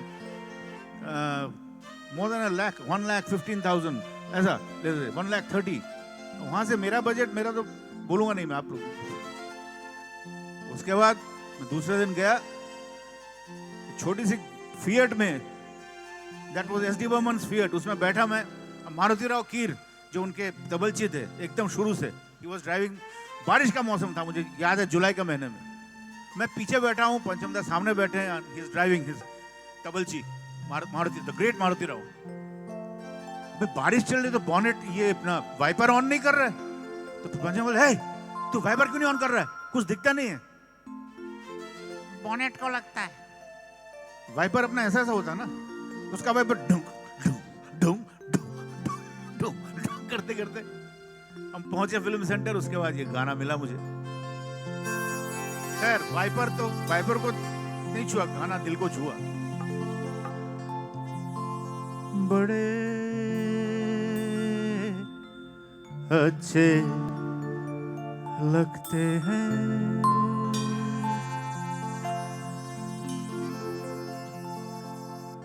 बड़े अच्छे लगते हैं। तो लड़की कहती क्या ये धरती ये नदियाँ ये रहना और तुम।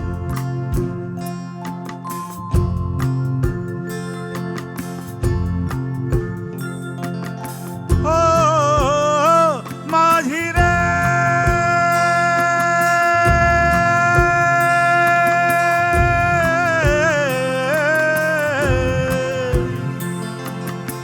जाइयो पिया के देश,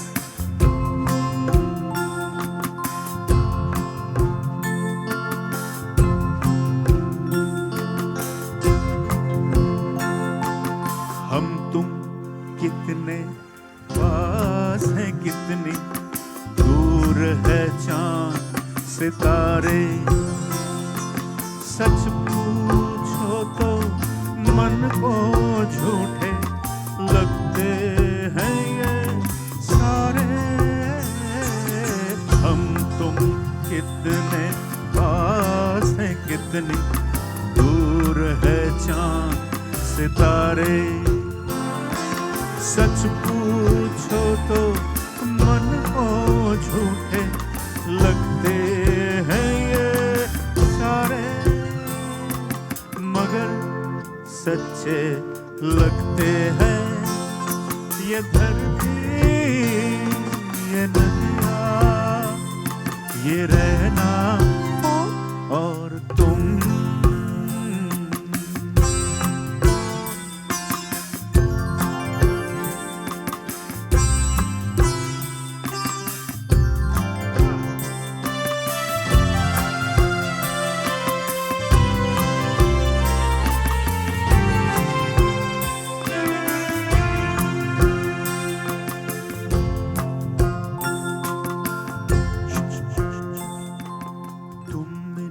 सबको छोड़ के कैसे कल सुबह जाओगी मेरे साथ, इन्हें भी तो तुम याद बहुत आओगी।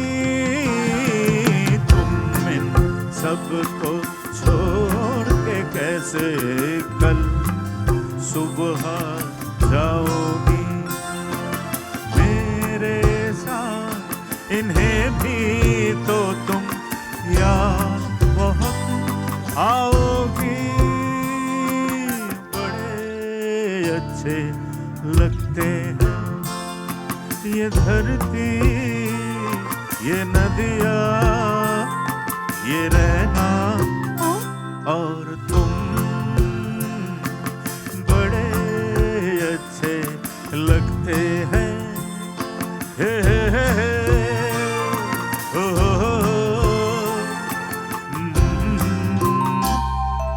और आप सब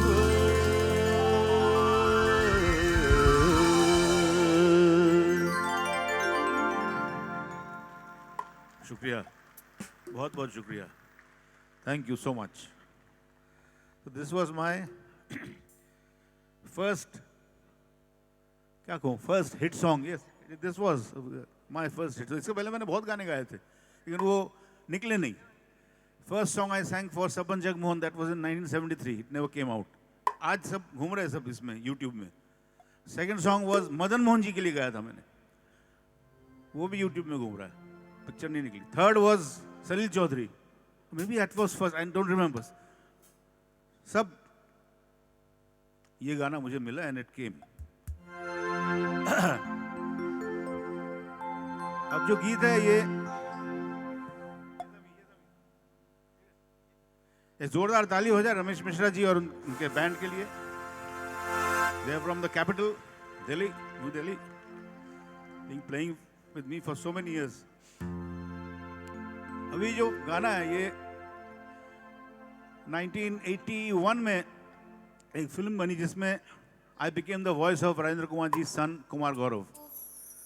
For 5 years we batted very well until all the film started, dropping, thang and out. जैसा होता है. लेकिन गाने मुझे मिले again, thanks to R.D. Burman and all the music directors of that era. I sang for everyone, all the great music, Lakshmikant Parilal, Kalyan ji, Anand ji, Rajesh Roshan, Bappi Lahiri, sab Anand Milan afterwards, and they all stood by me. I'm so lucky. ये film तेरी कसम, इसमें सब गाने अच्छे थे. एक गाने में मैंने, इसका बड़ा मजेदार ये है, लेकिन मैं छोटा कर दूंगा, ज्यादा बकबक नहीं करूंगा. लेकिन मुझे याद है गाने के फर्स्ट अंतरे में मैंने शोक बोलते ना, शोक वर्ड को मैंने शौक बोल दिया था, शौक. तो वो टेक में रह गया. बख्शी साहब लिख के चले गए और वो टेक में रह गया. नोबडी नोटिस्ड, किसी ने ध्यान दिया नहीं. फर्स्ट अंतरे में शोक कलियों के घूंघट, मैंने शौक कलियों के घूंघट बोल दिया. उसके बाद तो गाना होके उसी दिन रात को फ्लाइट से कश्मीर या कहाँ चला गया पिक्चराइज करने के लिए. Second day there comes a phone call, Gulshan Bawra ji, lyricist, who used to be very close to Panchamda. This song was written by Bakshi साहब. उन्होंने मेरे को फोन किया, ओए तूने उल्लू के पट्टे तूने क्या किया? और क्या हुआ? तूने शोक को शौक बोल दिया, पंचम को क्या हो गया? क्या हुआ, मतलब क्या महाराज डब कर जाके? बोला अभी क्या डब करूं, तो गाना तो चला गया. चलिए.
करेक्शन.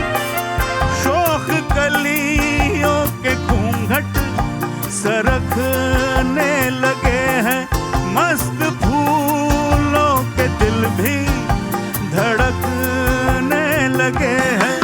ये बहारों का दिलकश समा गा रहा है साथ मेरे, ये सारा जहां गा रहा है. ये ज़मीन गा रही है, आसमां गा रहा है साथ मेरे, ये सारा जहां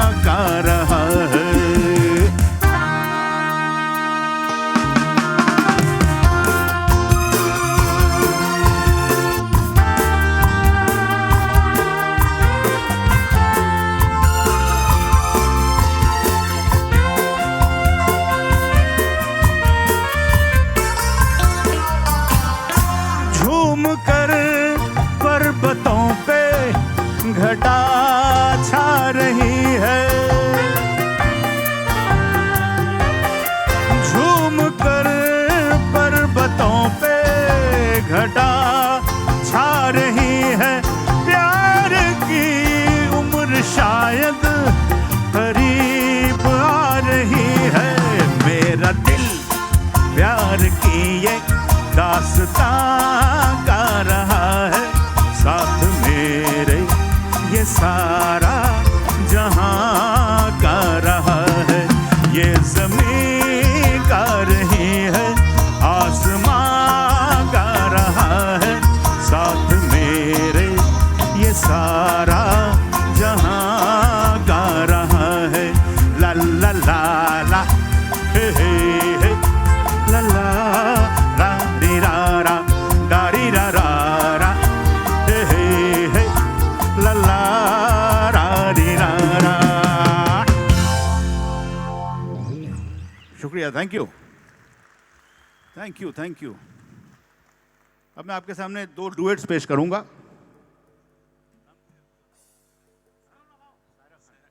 और सायरा खान जी आइए।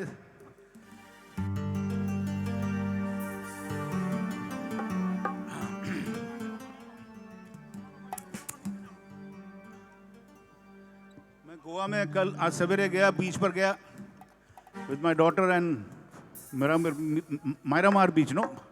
And the church. We took photographs and I posted on my FB. All my fans, they're so, सब खुश हैं, बहुत खुश हैं। तो चलिए ये जो गीत है ये, this is from the film Narsimha, in the 90s. Laxmikant Pyarelal, Lakshmi ji बहुत कमाल के कंपोजर, हमेशा मुझे always pep me up. मतलब तुम चाहे जहां याद करोगे वहां, 1 2 3 4।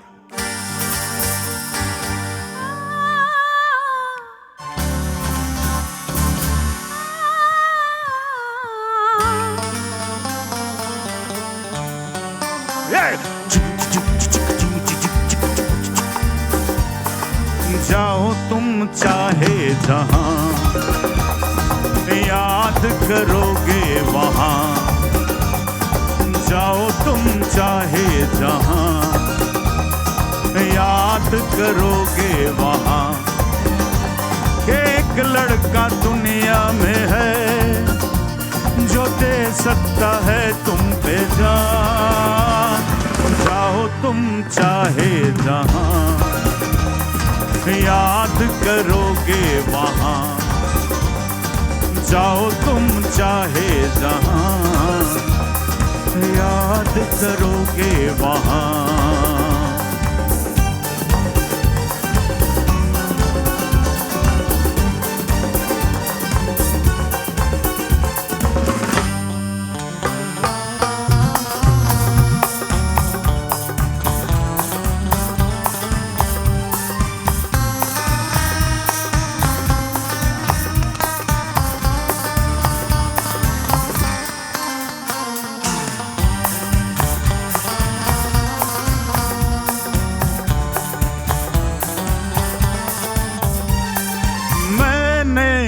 जिंदगी में सिर्फ तुमसे प्यार किया, लेकिन तुमसे कभी ना पूरी तरह इकरार किया। मैंने जिंदगी में सिर्फ तुमसे प्यार किया, लेकिन तुमसे कभी ना पूरी तरह इकरार किया।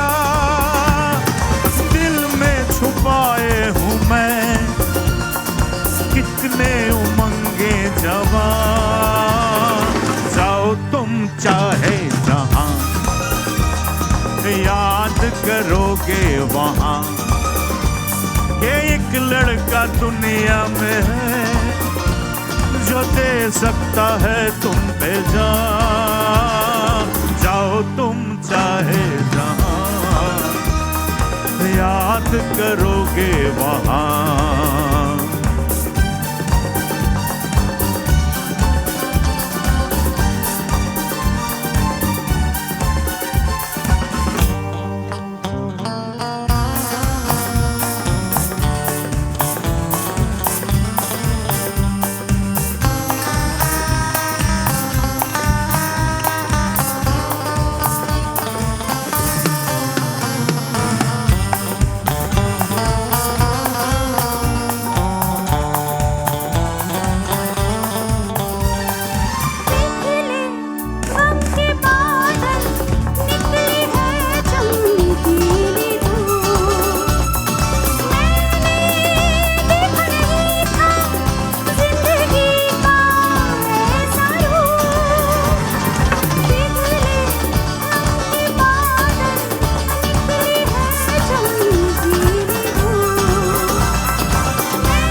जहां, याद करोगे वहां कि एक लड़का दुनिया में है जो दे सकता है तुम पे जान। लड़की दुनिया में है जो दे सकती है तुम पे जान। जाओ तुम चाहे जहां, याद करोगे वहां, जाओ तुम चाहे जहां, याद करोगे वहां।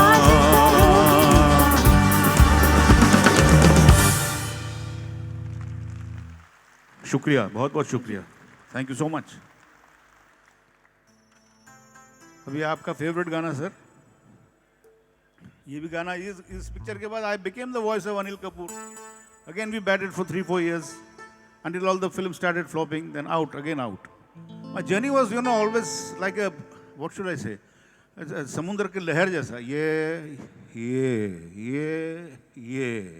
एक बार ये swept out. That's the way it is. This is from the film Tezab.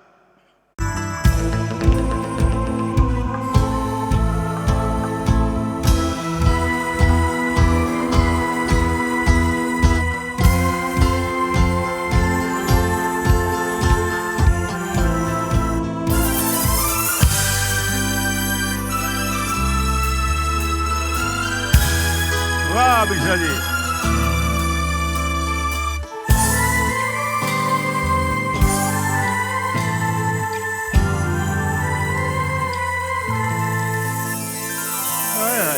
अब तो यंग होते जा रहे हो मिश्रा जी। कह दो कि तुम हो मेरी वरना जीना नहीं मुझे है मरना। कह दो कि तुम हो मेरी वरना जीना नहीं मुझे है मरना। देखो कभी ना ऐसा कहना, देखो कभी ना ऐसा करना। यही अदा तो एक सितम है, सुनो तुम्हें मेरी कसम है। कह दो कि तुम हो मेरी वरना जीना नहीं मुझे है मरना। देखो कभी ना ऐसा कहना, देखो कभी ना ऐसा करना। यही अदा तो एक सितम है, सुनो तुम्हें मेरी कसम है।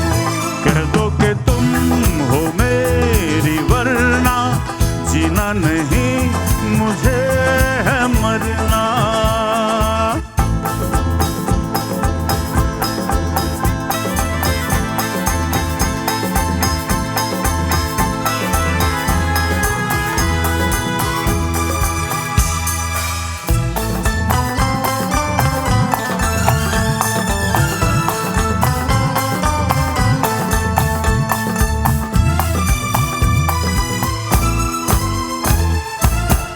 आज मुझसे ये एक वादा कर लो, फिर ना कोई तुम शरारत करोगे। जितनी मोहब्बत मैं करती हूँ तुमसे, मुझसे तुम उतनी मोहब्बत करोगे, मोहब्बत करोगे।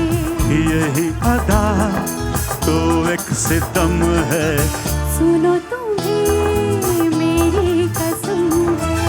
कह दो कि तुम हो मेरी वरना जीना नहीं मुझे है मरना।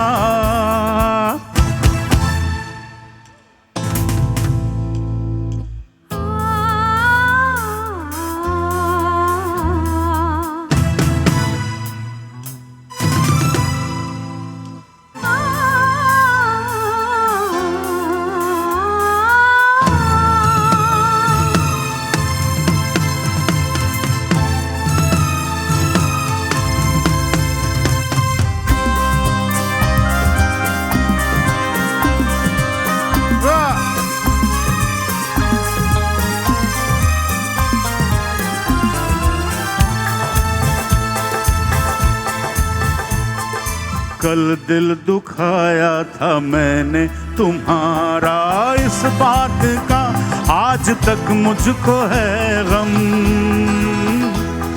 ये सोच कर माफ कर देना मुझको, मेरी ये पहली मोहब्बत है जानम, मोहब्बत है जानम।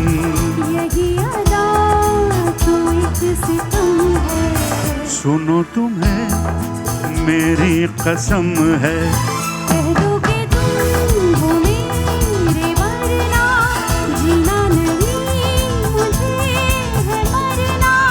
देखो कभी ना ऐसा कहना, देखो कभी ना ऐसा करना। यही अदा तो एक सितम है, सुनो तुम्हें मेरी कसम है, यही अदा तो एक सितम है। सुनो तुम्हें मेरी कसम है। टंग टंग टंग। Beautiful composition. Gone are those days of melodies. Gone.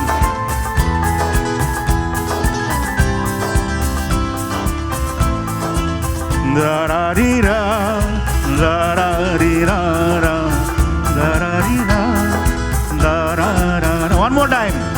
Dang dang dang dang. अच्छा लगता है, दिल को छूता है।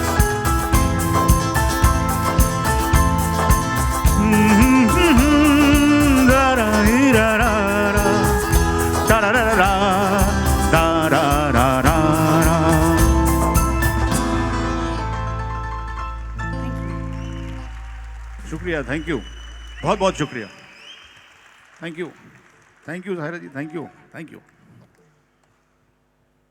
हाँ, मैंने बहुत सारे गाने गाए। मैं उस दिन देख रहा था यूट्यूब में, मेरे जो फैंस हैं सब मुझे भेजते रहते हैं, आपने बहुत, बोला मालूम है, बंगला में तो बहुत गाए। मैंने गोवानीज गाने भी गाए 1976 में। मुझे आज एक मेरे फैन कलकत्ते से भेजा, ये आप गाई। बोला अरे भैया मुझे याद ही नहीं है, मैं कैसे, यू नो आई हैव संग Goanese song also. Next time करेंगे सर। फिर यहाँ पे अभी ये जो गाना, ये भी बहुत हिट हुआ था एक ज़माने में। कल्याण जी आनंद जी, उनके सुपुत्र ने अरेंज किया था first time, Viju Shah. Film का नाम हादसा, और मेरे दोस्त अकबर खान जी, उन्होंने इसमें उनको डायरेक्ट किया था फिल्म। ये गाना बहुत हिट हुआ, काफ़ी हिट हुआ। थोड़ा सा आप लोग थोड़ा झूमिए, ये झूमने वाला गाना है। ये राग बसंती है। रेडी, 1 2 1 2 3। राग बसंती।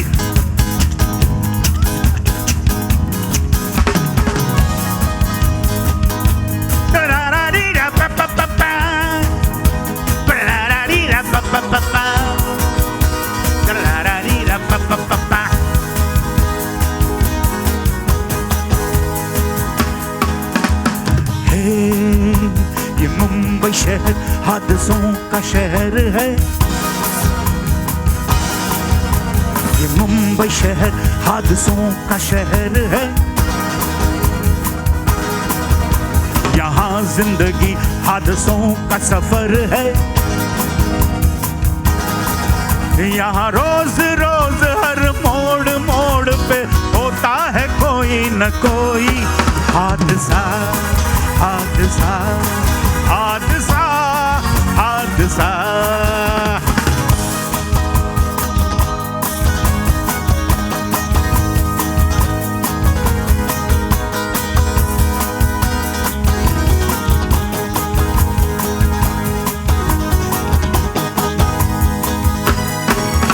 यहाँ की खुशी और गम है अनोखे, बड़े खूबसूरत से होते हैं धोखे।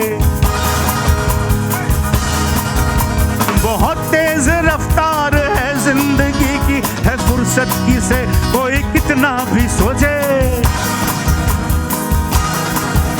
खुशी हादसा है, गम हादसा है, हकीकत भुलाकर हर एक भागता है। यहाँ रोज रोज की भाग दौड़ में होता है कोई न कोई हादसा, हादसा प्यार का हादसा।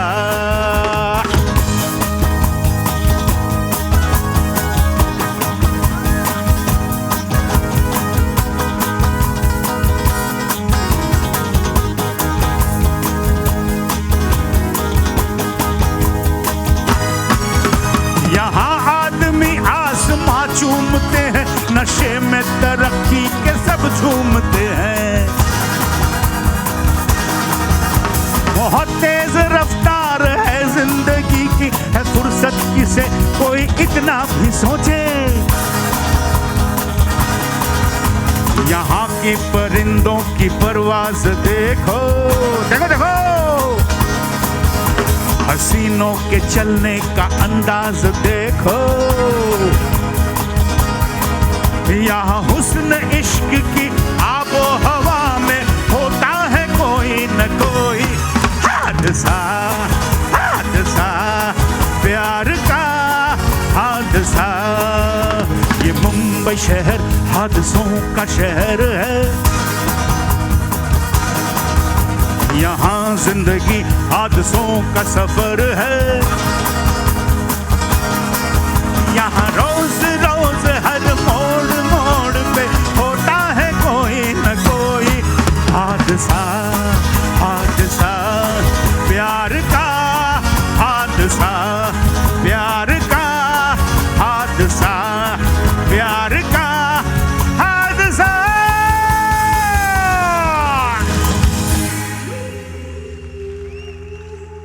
शुक्रिया, थैंक यू, शुक्रिया, बहुत बहुत शुक्रिया।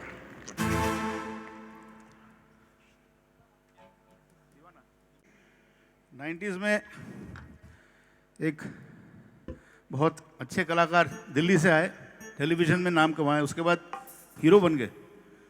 तो that time I got this song, Jatin Lalit का संगीत था और मैंने गाया ये गाना, गाना हिट द बुल्स आई।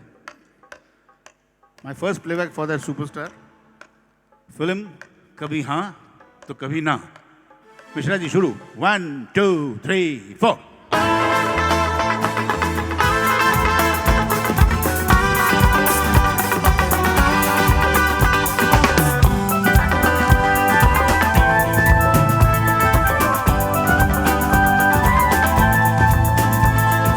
दीवाना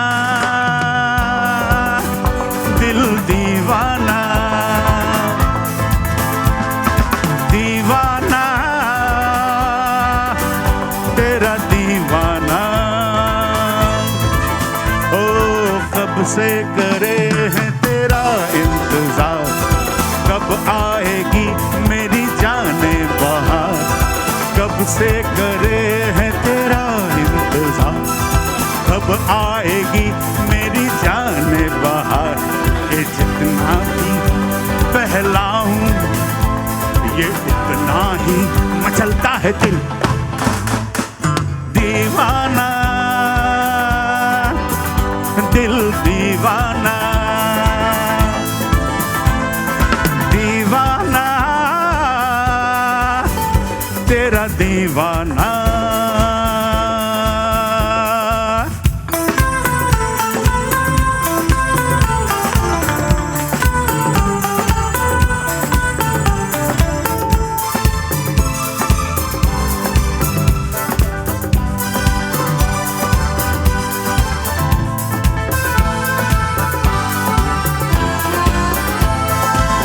अंदाज दिखलाती सौ सौ तरह के जलवे लुटाती हुई। अंदाज दिखलाती सौ सौ तरह के जलवे लुटाती हुई। आती होगी मौसम के साथ गुलशन खिलाती हुई। आ भी जा अब जाने जा, दीवाना दिल दीवाना।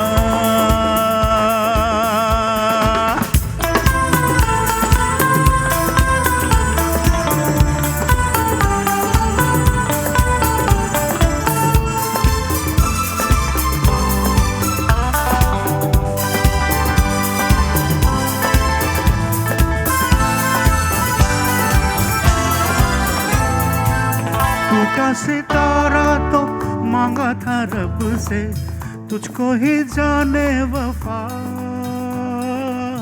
टूटा सितारा तो मांगा था रब से, तुझको ही जाने वफा। जो टूट जाए तारे तमाम, मांगू वही एक दुआ। आ भी जा अब जाने जा, दीवाना दिल दीवाना। ओ कब से करे है तेरा इंतजार, कब आएगी मेरी जाने बहार। कब से करे है तेरा इंतजार, कब आएगी मेरी जाने बहार। जितना भी बहलाऊं ये उतना ही मचलता है दीवाना, दिल दीवाना। दीवाना तेरा दीवाना।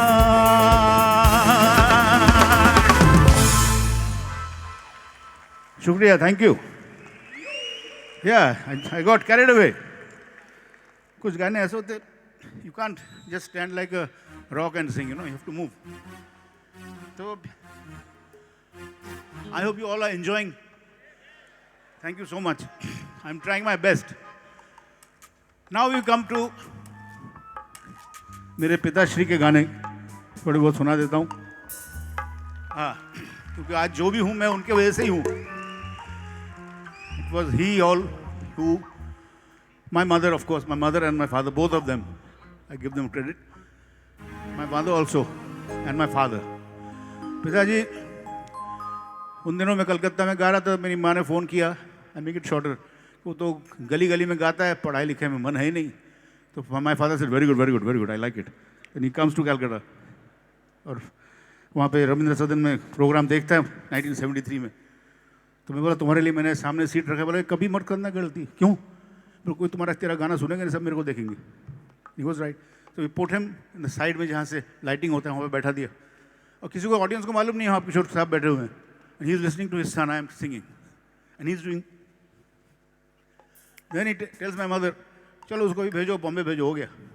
Then I come to Bombay and start doing shows, playing with him. Yeah, percussions and all that. First foreign tour 1971, East Africa, Nairobi, and then that city on 7 Hills, Uganda, Kampala. Aye.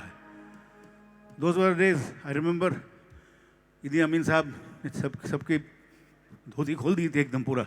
उस time में पिताजी ने show किया था वहाँ पे। तो that was my first tour, 71 with my dad, America, England, Canada, West Indies, and then धीरे धीरे I came. तो ये जो गीत है ये 1968. This is for the old timers who remember my father as an actor. And there was a film which was produced by his very old लंगोटिया यार महमूद भाईजान। फिल्म का नाम था पड़ोसन।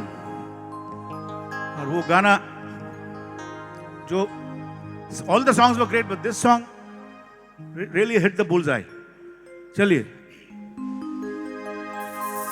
ये एक्चुअली एक चाइनीज ट्यून था, उससे थोड़ा सा लिया था, because he being the producer, he goes to China, he went there for a shoot in Japan and he brings his records. He's the producer. पंचम ये गाना है यहाँ से लगाओ। बोले ऐसा क्यों कर रहा है यार? नहीं मेरे को ये चाहिए। तो चाइनीज गाने से सिर्फ मुखड़ा लिया पंचमदर।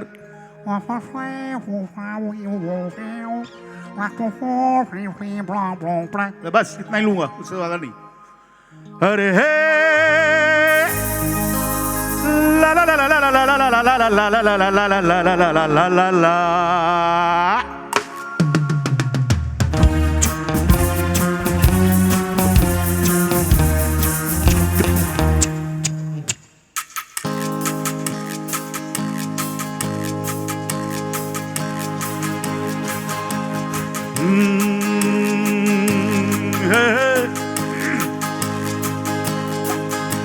मेरे सामने वाली खिड़की में एक चांद का टुकड़ा रहता है, मेरे सामने वाली खिड़की में एक चांद का टुकड़ा रहता है। अफसोस ये है कि वो हमसे कुछ उखड़ा उखड़ा रहता है। मेरे सामने वाली खिड़की में एक चांद का टुकड़ा रहता है।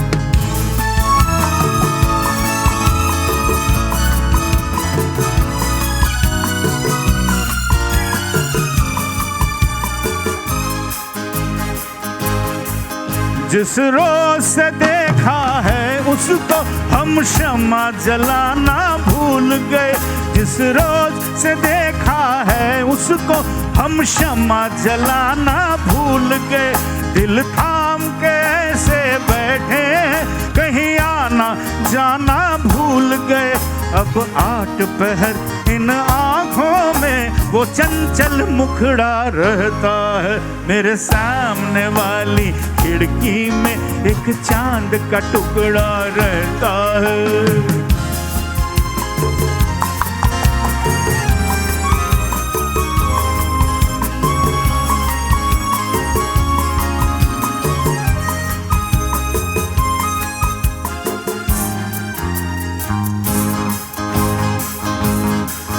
बरसात भी आकर चली गई, बादल भी गरज कर बरस गए। बरसात भी आकर चली गई, बादल भी गरज कर बरस गए। पर उसकी एक झलक को हम ऐ हुस्न के मालिक तरस गए। कब प्यास बुझेगी आँखों की, दिन रात ये दुखड़ा रहता है। मेरे सामने वाली खिड़की में एक चांद का टुकड़ा रहता है। अफसोस ये है कि वो हमसे कुछ उखड़ा उखड़ा रहता है। मेरे सामने वाली खिड़की में एक चांद का हाँ एक चांद का टुकड़ा। शुक्रिया, thank you so much. I'll be back in a couple of minutes. Thank you so much. Lovely audience, thank you so much. बहुत मजा आया. We would like to invite Saptamuni on the stage. Saptamuni Mishra again on the stage. A huge round of applause.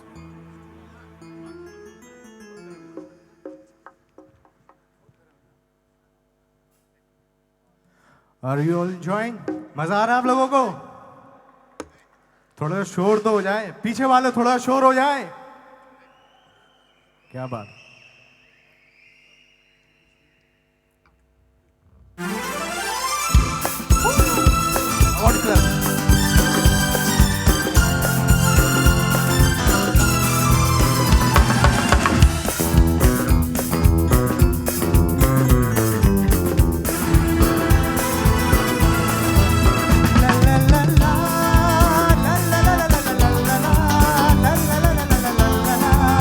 la la la la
Once again, we are calling Shaira on stage.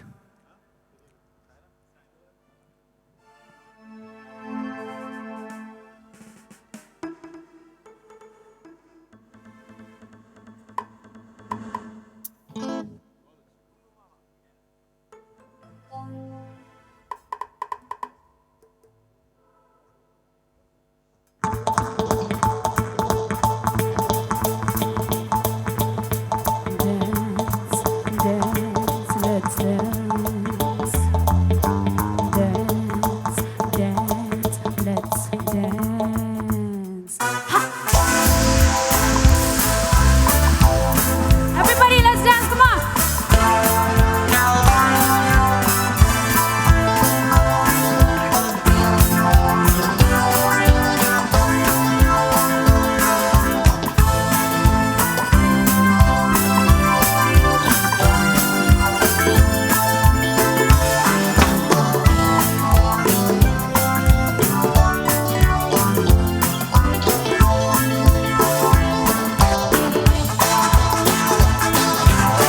ये रात में जो मजा है, मजा ये कुछ नया नया है। ये दिल को आज क्या हुआ है, ये झूमता ही जा रहा है। झूम झूम झूम बाबा, झूम झूम झूम बाबा, झूम झूम झूम बाबा। ओ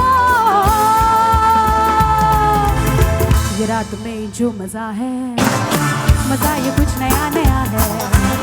ये दिल को आज क्या हुआ है, ये झूमता ही जा रहा है। झूम झूम झूम बाबा, झूम झूम झूम बाबा, झूम झूम झूम बाबा। ओ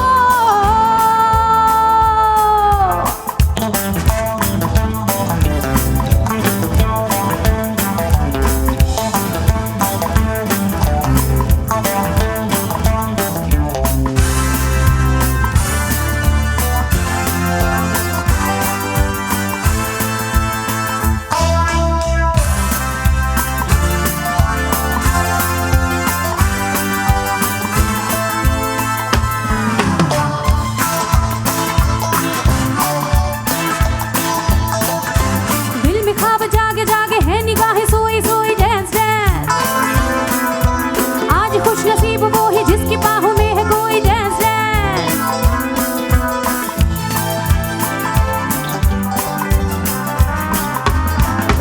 दिल में ख्वाब जागे जागे है निगाहें सोई सोई। डांस डांस, आज खुश नसीब वो ही जिसकी बाहों में है कोई। डांस डांस, ये जवानी ये जमाना ऐसी धूम ये खुशी कहाँ। ये जवानी ये जमाना ऐसी धूम ये खुशी कहाँ। झूम झूम झूम बाबा, झूम झूम झूम बाबा, झूम झूम झूम बाबा। ओ ये रात में जो मजा है, मजा ये कुछ नया नया है। ये दिल को आज क्या हुआ है, ये झूमता ही जा रहा है। झूम झूम झूम बाबा, झूम झूम झूम बाबा, झूम झूम झूम बाबा। ओ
रात में जो मजा है, मजा ये कुछ नया नया है। ये दिल को आज क्या हुआ है, ये झूमता ही जा रहा है।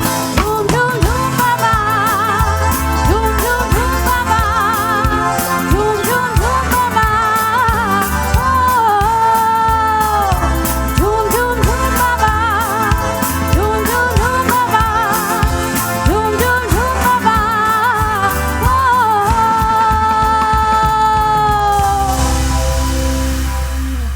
Thank you.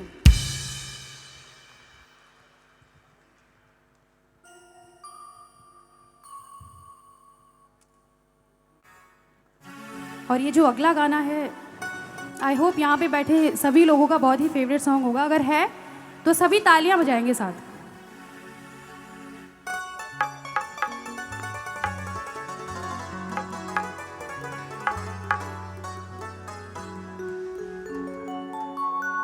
ऐसे लहरा के तू रूबरू आ गई, ऐसे लहरा के तू रूबरू आ गई। धड़कने बेतहाशा तड़पने लगी, धड़कने बेतहाशा तड़पने लगी। तीर ऐसा लगा, दर्द ऐसा जगा, तीर ऐसा लगा, दर्द ऐसा जगा। चोट दिल पे वो खाई, मजा आ गया। मेरे रश के कमर, मेरे रश के कमर तूने पहली नजर, मेरे रश के कमर तूने पहली नजर। जब नजर से मिलाई मजा आ गया।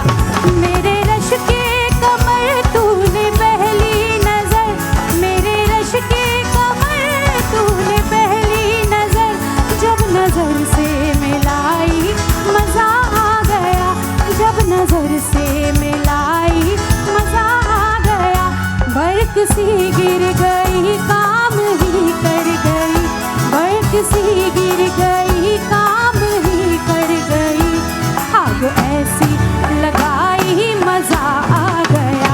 मेरे रश के कमर तूने पहली नजर, जब नजर से मिलाई मजा आ गया।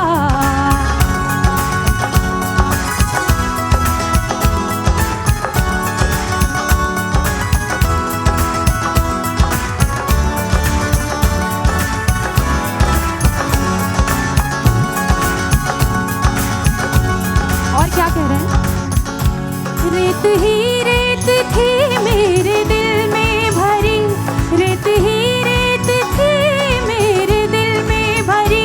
प्यास ही प्यास थी जिंदगी ये मेरी, प्यास ही प्यास थी जिंदगी ये मेरी।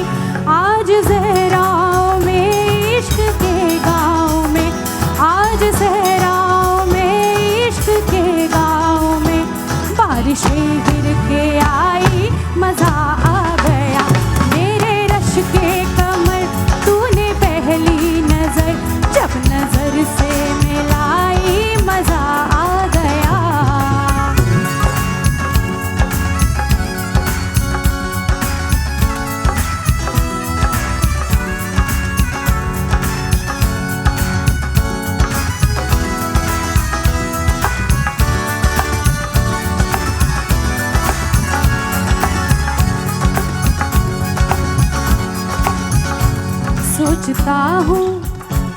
सोचता हूँ कि वो कितने मासूम थे, सोचता हूँ कि वो कितने मासूम थे।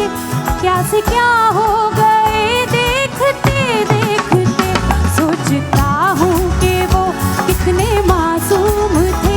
क्या से क्या हो गए देखते देखते, सोचता हूँ कि वो कितने मासूम थे, सोचता हूँ कि वो कितने मासूम थे। क्या से क्या हो गए देखते देखते। मैंने पत्थर से जिनको बनाया को बनाया सनम, वो खुदा हो गए देखते देखते। सोचता हूँ कि वो कितने मासूम थे, क्या से क्या हो गए देखते देखते, क्या से क्या हो गए देखते देखते, क्या से क्या हो गए देखते देखते। Thank you so much everyone. Thank you.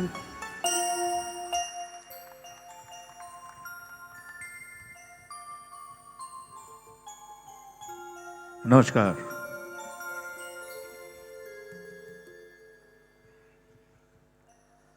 अब मैं आपके सामने कुछ सोबर गाने पेश करूंगा, इसलिए थोड़ा बैठ के आराम से सुर पकड़ के। पिताजी बोलते थे सुर को पकड़ो पहले। सुर को कैसे पकड़ेंगे? पकड़ो सुर को।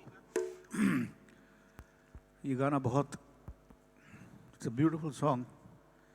इसमें रिकॉर्डिंग के टाइम में गुलजार साहब ने जब गाना लिखा तो टेक से पहले पिताजी का इसमें एक बहुत बड़ा कंट्रीब्यूशन था, जो कि गीत में था नहीं। लेकिन पिताजी ने लास्ट में टेक से पहले अचानक राहुल देव बर्मन पंचम दास से कहा, पंचम पंचम पंचम, मेरे को दिमाग में एक SD बर्मन का एक हमिंग आ रहा है, हमिंग। तो पंचम बोला बोलो, बोलिए बोलिए क्या है। तो शुरू में जो हमिंग था वो पिताजी का था, and he immediately said yes, it works. चलिए।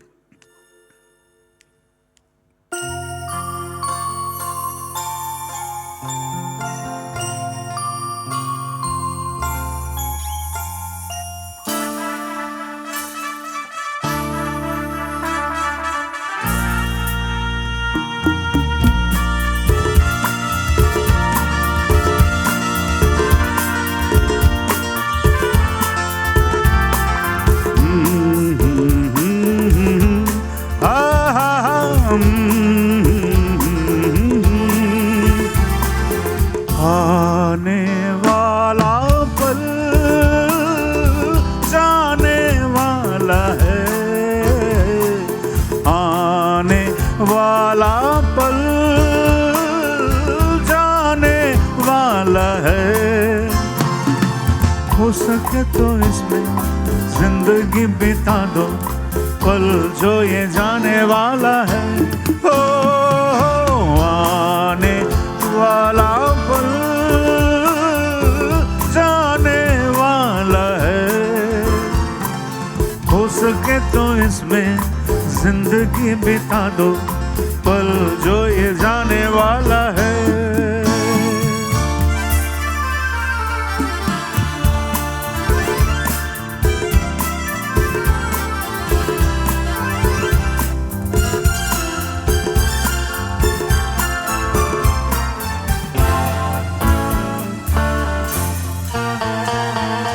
एक बार यूं मिली मासूम सी कली, एक बार यूं मिली मासूम सी कली। हो खिलते हुए कहा खुशबाश में चली, देखा तो नहीं है ढूंढा तो नहीं है, पल जो ये जाने वाला है। ओ आने वाला पल जाने वाला है। हो सके तो इसमें जिंदगी बिता दो, पल जो ये जाने वाला है।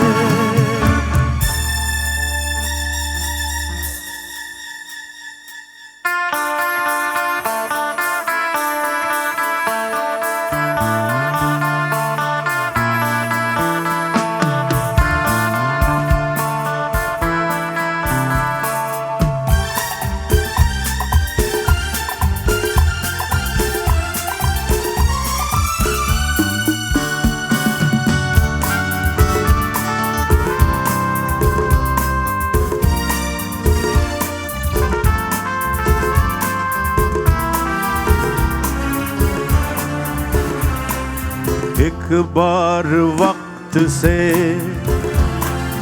लम्हा गिरा कहीं, एक बार वक्त से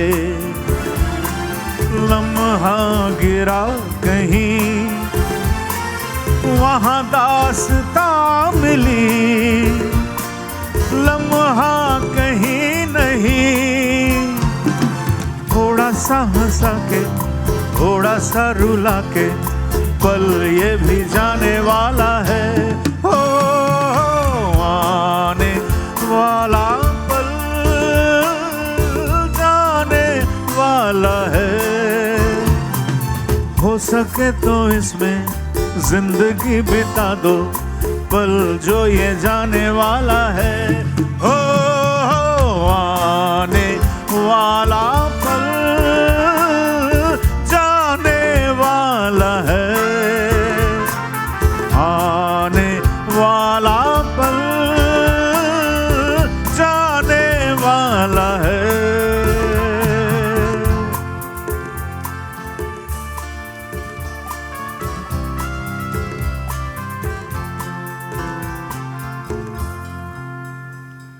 शुक्रिया, thank you so much, thank you, thank you.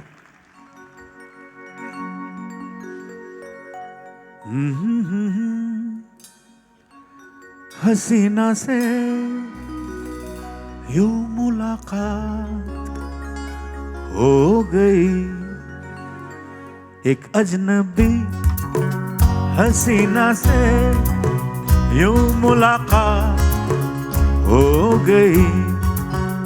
फिर क्या हुआ ये न पूछो, कुछ ऐसी बात हो गई। एक अजनबी हसीना से यूं मुलाकात हो गई।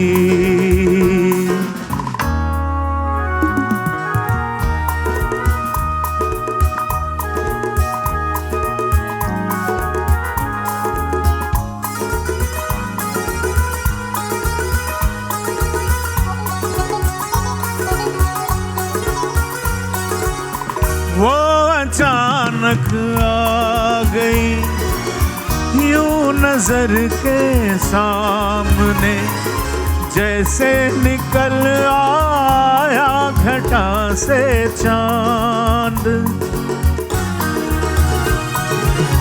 वो अचानक आ गई यूं नजर के सामने, जैसे निकल आया घटा से चांद।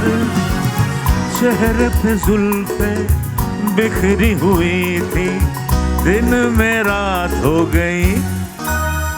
एक अजनबी हसीना से यूं मुलाकात हो गई।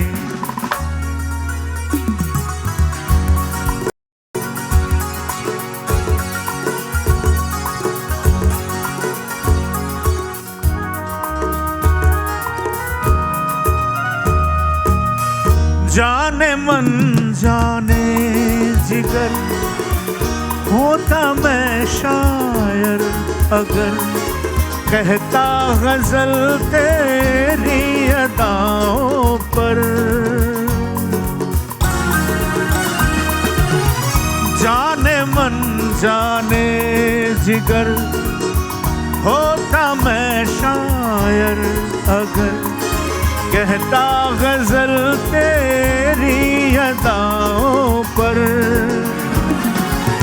मैंने ये कहा तो मुझसे खफा वो जाने है या हो गई। एक अजनबी हसीना से यूं मुलाकात हो गई। फिर क्या हुआ ये न पूछो, कुछ ऐसी बात हो गई। एक अजनबी हसीना से यूं मुलाकात हो गई। शुक्रिया, शुक्रिया। ये ताली तो मेरे पिताजी को मिल रहा है। ही sang the song. It was he who did the justice. हम तो खैर I am one of his followers, but I am his. उनका अंश तो हूँ. Thank you. रोज रोज आंखों तले. इसके बाद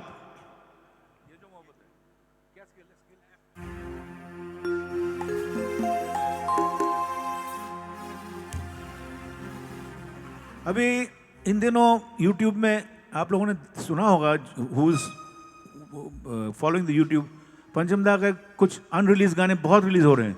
मतलब उनके उनके सिटिंग में जब वो कंपोज करते थे. This one I got it about 2 weeks ago and it's now काफ़ी फैल चुका है. तो R D Burman fans this was composed, this song was composed in Bombay in 1970. The film got released in 71, I think. उन दिनों पंचमदा scissor palace hotel में रहते थे. अगर बॉम्बे में आप लोग पता है उस वक्त लिंकिंग रोड में Caesar palace hotel used to be there, जिसमें बाद में चल के काफ़ी कुछ गड़बड़ हुआ था. तो there he stayed there for 2 years and this song was compose there. और ये गाना अभी कुछ 10 दिन पहले मुझे मिला पुणे में. जो पुणे पंचम ग्रुप है, thanks to them, they are taking out all his sittings, how he used to compose. तो ये बड़ा अच्छा उन्होंने इम्प्रोवाइज करके जो किया था ना, वो मैं बाद में सुनाऊंगा, तो गड़बड़ हो जाएगा. इतना अच्छा गाया उन्होंने. When a song is made, how music director sings and he improvised. चलो शुरू करते हैं. 2 3 1 2 3.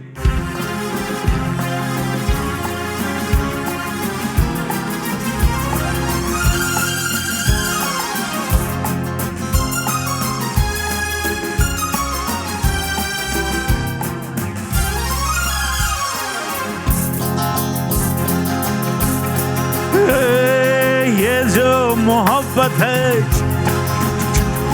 ये उनका है काम, हर महबूब का जो बस लेते हुए नाम. मर जाए मिट जाए हो जाए बदनाम, रहने दो छोड़ो भी जाने दो यार, हम ना करेंगे प्यार. रहने दो छोड़ो भी जाने दो यार, हम ना करेंगे प्यार.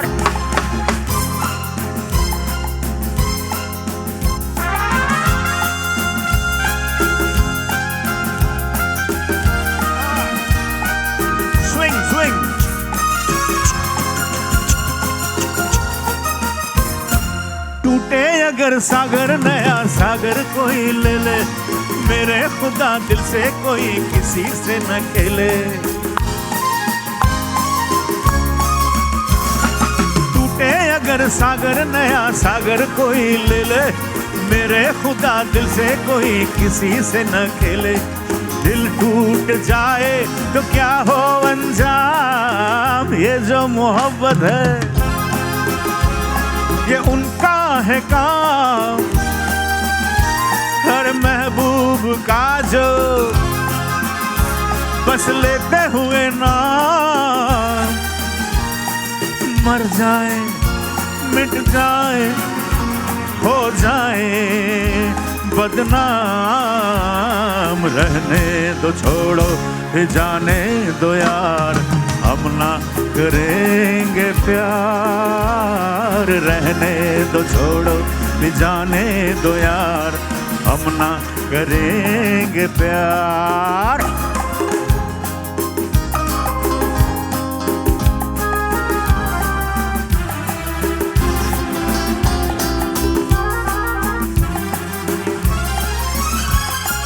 आंखें किसी से ना उलझ जाए मैं डरता हूँ, यारों हसीनों की गली से मैं गुजरता हूँ.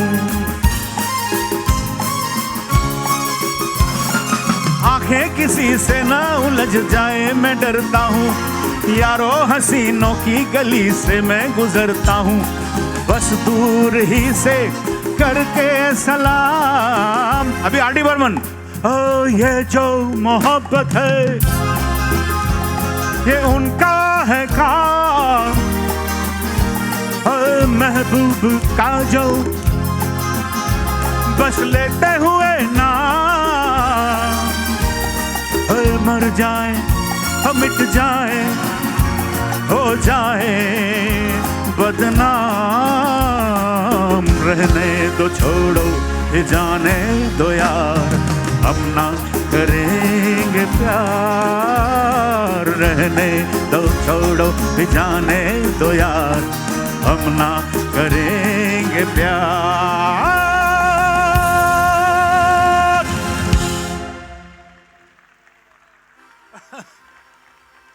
Thank you.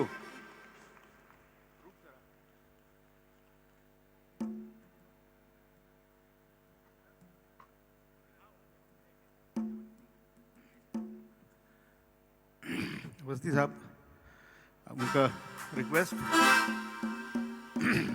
ये सबको पता है कि my father started his innings in 1946. He sang in the chorus, and then he made his way. He started doing tit-bit roles. The first picture as a hero was in 1950, Andolan. I was born in 52.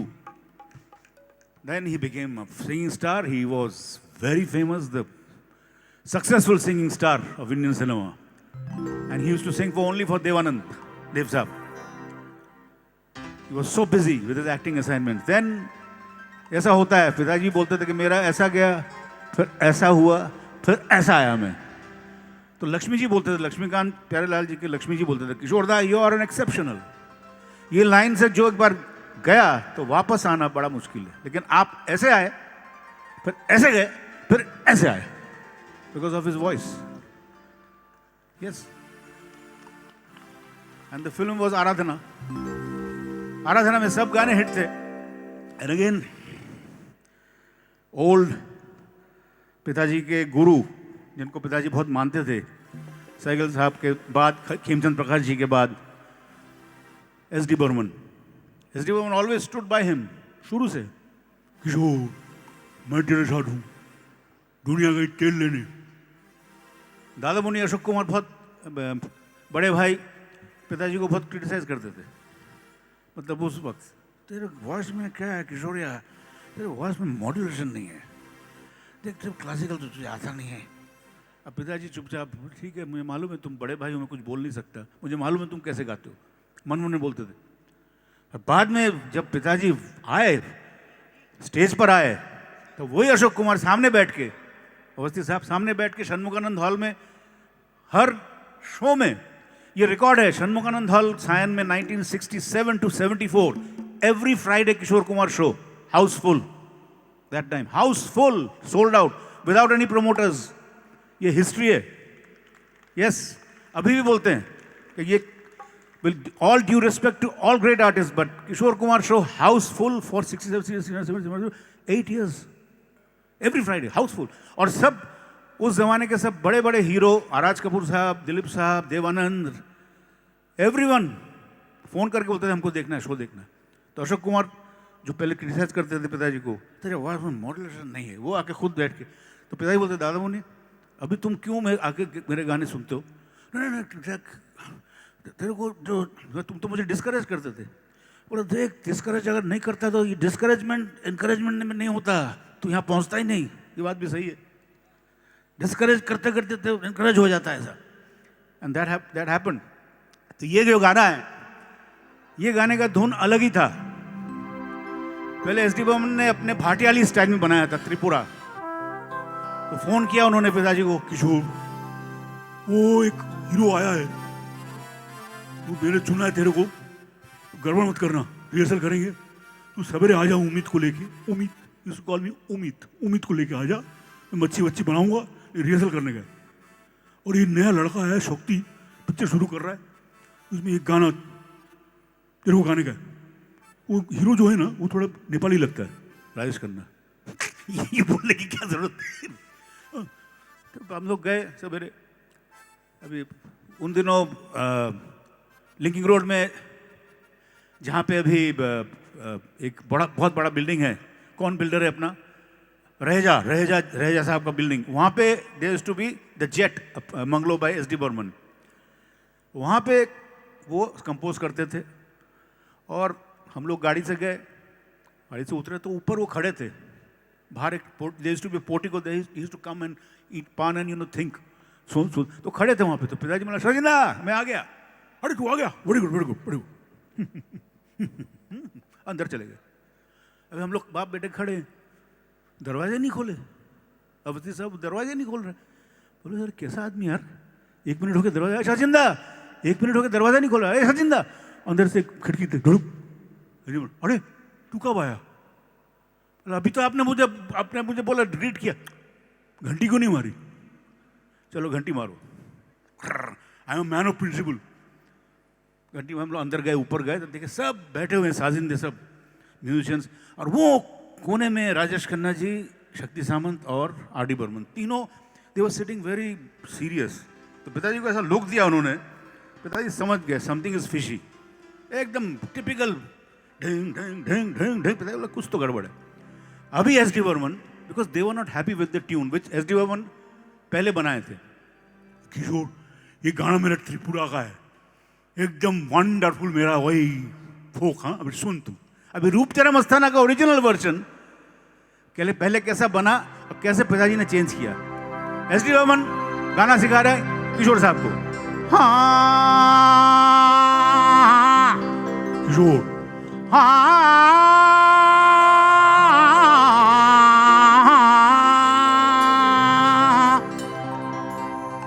रूप तेरा मस्ताना,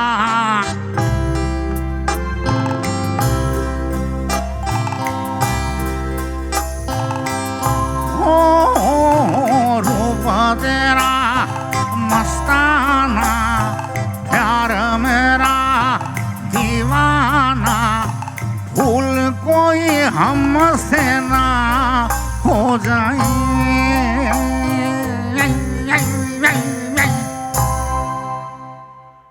पिताजी statue हो गए ना, राजेश खन्ना वहां से ऐसा कर रहे,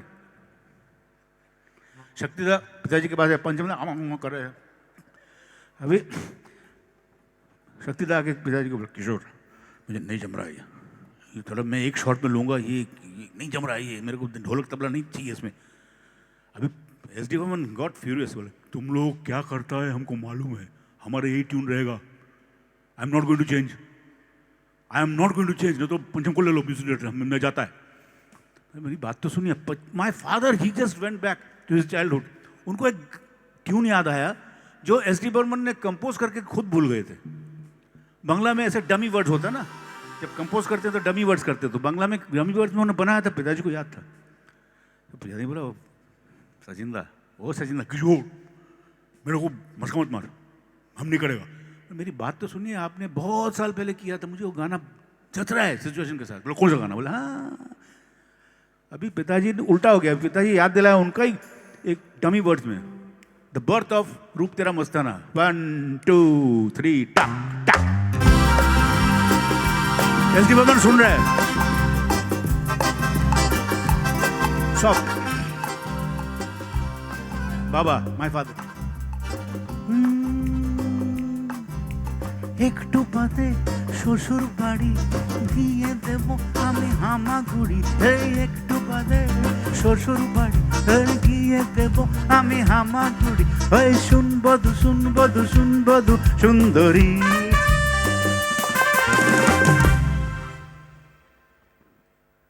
एस.डी. बर्मन बोले किशोर तेरे को कैसे याद था यार, चल मैं हम लोग पवई लेके चलते, पवई गाना बाद में करेंगे, पहले मच्छी पकड़ते हैं। बोले ही वाज सो हैप्पी।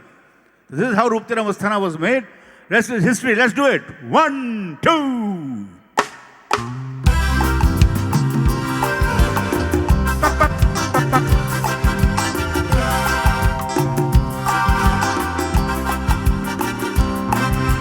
रूप तेरा मस्ताना, प्यार मेरा दीवाना, रूप तेरा मस्ताना, प्यार मेरा दीवाना, भूल कोई हमसे ना हो जाए।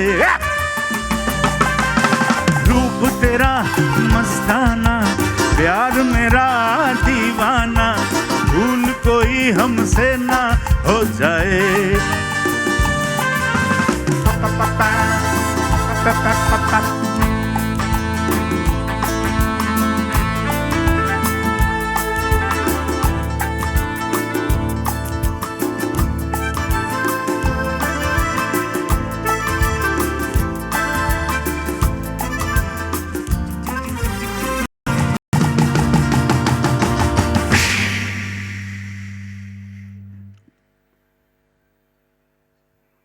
रात नशीली मस्त समा है, आज नशे में सारा जहां है। रात नशीली मस्त समा है, आज नशे में सारा जहां है। हाय शराबी मौसम बहकाए, रूप तेरा मस्ताना, प्यार मेरा दीवाना, भूल कोई हमसे ना हो जाए।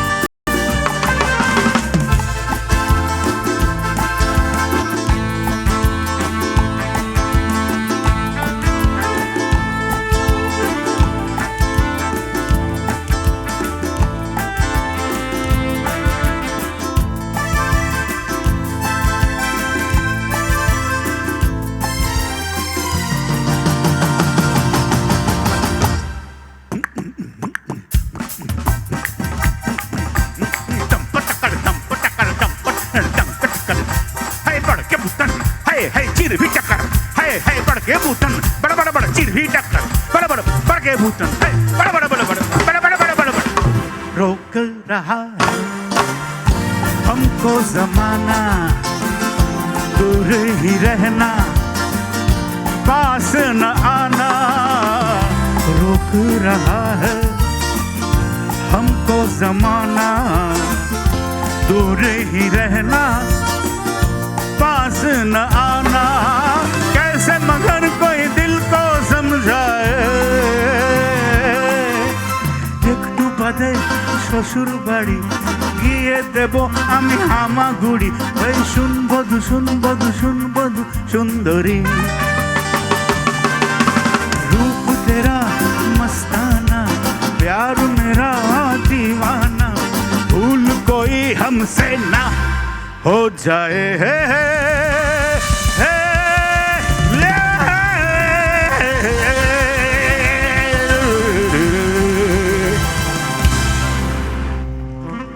शुक्रिया, थैंक यू। इसको बोलते हैं गाने का पोस्टमार्टम करना।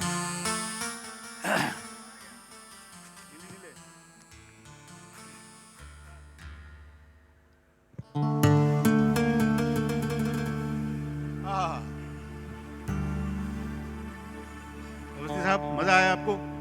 Thank you.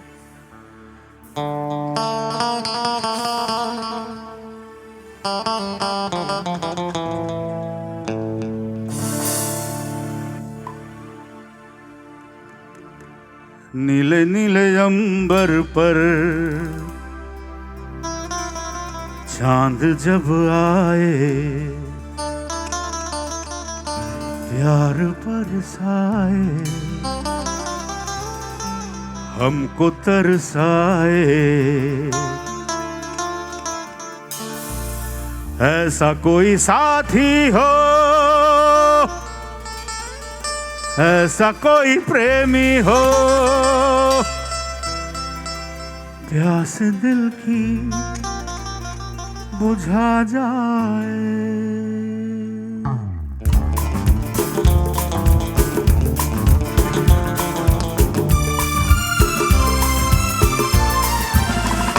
नीले नीले अंबर पर चांद जब आए, प्यार बरसाए, हमको तरसाए। ऐसा कोई साथी हो, ऐसा कोई प्रेमी हो, प्यास दिल की बुझा जाए। नीले नीले अंबर पर चांद जब आए, प्यार बरसाए, हमको तरसाए।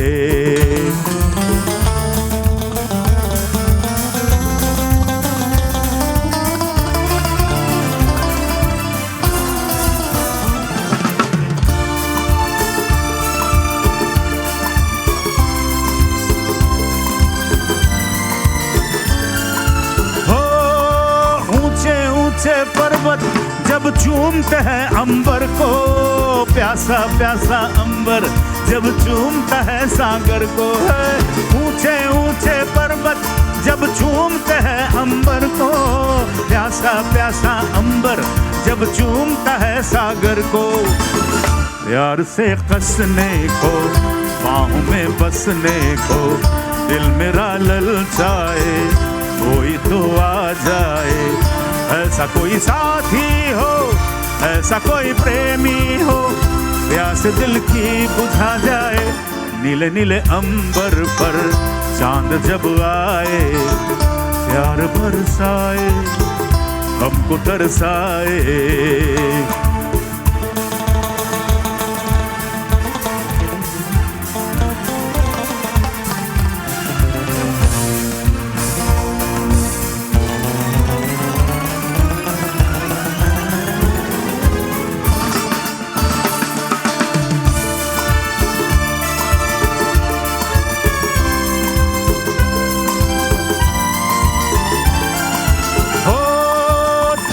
ठंडे झोंके जब बालों को सहलाए, तपती तपती किरणें जब गालों को छू जाए। ठंडे ठंडे झोंके जब बालों को सहलाए, तपती तपती किरणें जब गालों को छू जाए। सांसों की गर्मी को, हाथों की नरमी को दिल मेरा तरसाए, कोई तो छू जाए। ऐसा कोई साथी हो, ऐसा कोई प्रेमी हो, प्यास दिल की बुझा जाए। नीले नीले अंबर पर चांद जब आए, प्यार बरसाए, हमको तरसाए। दारारी रा रा रा रा रा रा, दारारी रा रा रा रा, प्यार बरसाए, हमको तरसाए। थैंक यू, शुक्रिया, थैंक यू सो मच।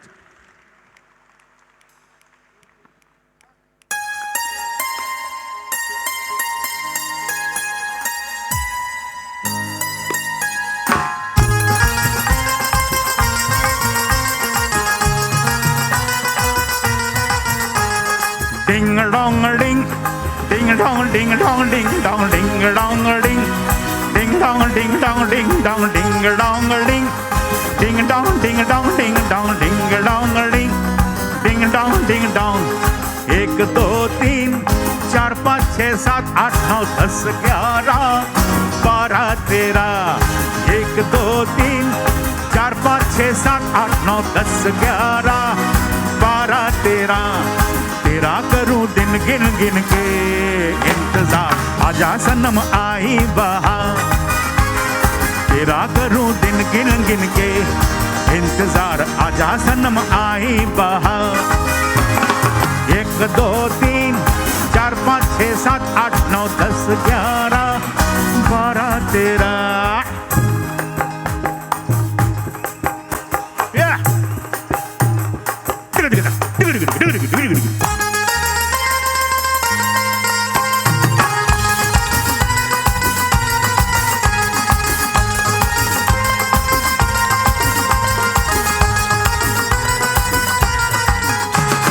चौदह को जब मैंने कहलाया था, 14 को जब मैंने कहलाया था, 15 को आऊंगा मैं आया था। 15 को पर्दे से निकली ना तू, तुझको न पाके मैं घबराया था। 16 को भी सुबह से था बेकरार, आजा सनम आई बहार। तेरा करूं दिन गिन गिन के इंतजार, आजा सनम आई बहार। 1 2 3 4 5 6 7 8 9 10 11 12 13।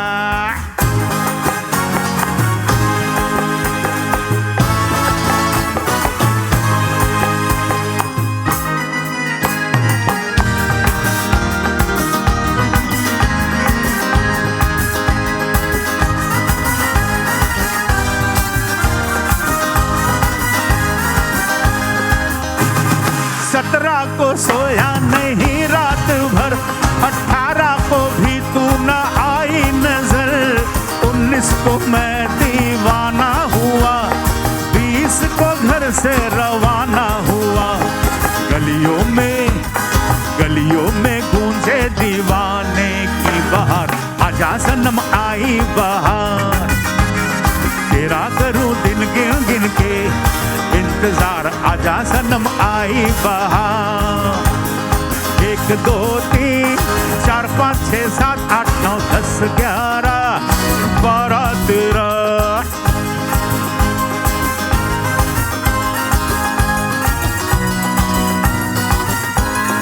21 को आई न 22 को तू, जब ना मिली 23 24 को तू, 25 को मैं दीवाना हुआ, मत जान दे देना 26 को।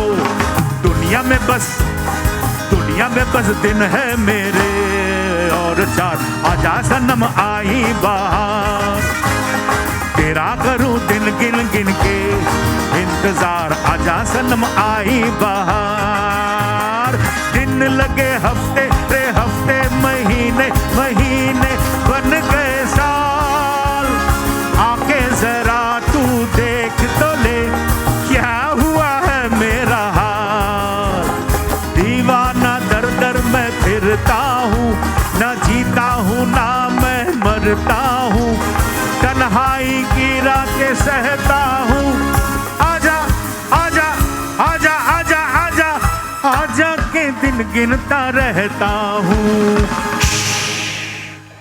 1 2 3 4 5 6 7 8 9 10 11 12 13 1 2 3 4 5 6 7 8 9 10 11 12 13 तेरा करूं दिन गिन गिन के इंतजार आजा सनम आई बहार। तेरा करूं दिन गिन गिन के इंतजार आजा सनम आई बहार। 1 2 3 4 5 6 7 8 9 10 11 12 13 1 2 3 4 5 6 7 8 9 10 11 12 13। अवस्थी साहब, आपको और आपके शुगर एसोसिएशन को बहुत बहुत बधाई हो। It was a wonderful evening, I will always remember. बहुत मजा आया।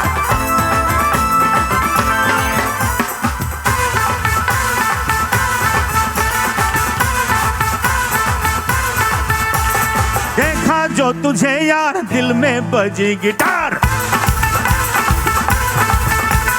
देखा जो तुझे यार दिल में बजी गिटार, हल्का आंखों से प्यार दिल में बजी गिटार। छा रहा कैसा ये नशा रे, आ रहा जीने का मजा रे। अरे मैं तो गया रे दिल भी गया रे, अरे मैं तो गया रे दिल भी गया रे, अरे मैं तो गया रे दिल भी गया रे, अरे मैं तो गया रे दिल भी गया रे।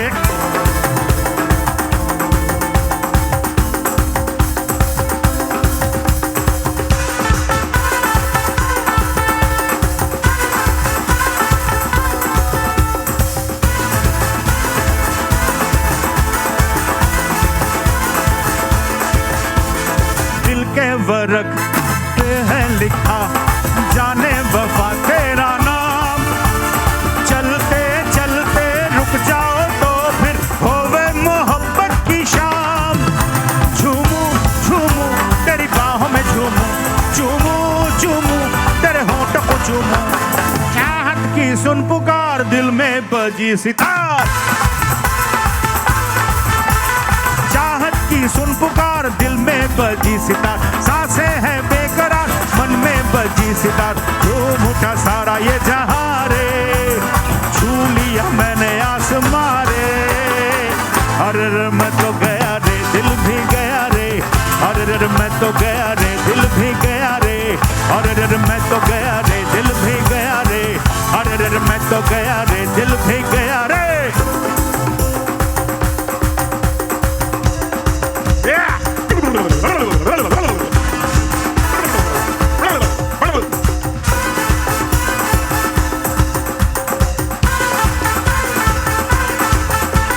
पीपल की आह छैया तले एक दूजे में हम खो जाए। दिन का चुन चुन के हम तुम छोटा सा एक घर बनाए। चाहूं चाहूं दिन रात मैं चाहूं, लम्हा लम्हा तेरे साथ बिताऊं। सावन में मेरे यार धड़कन गाए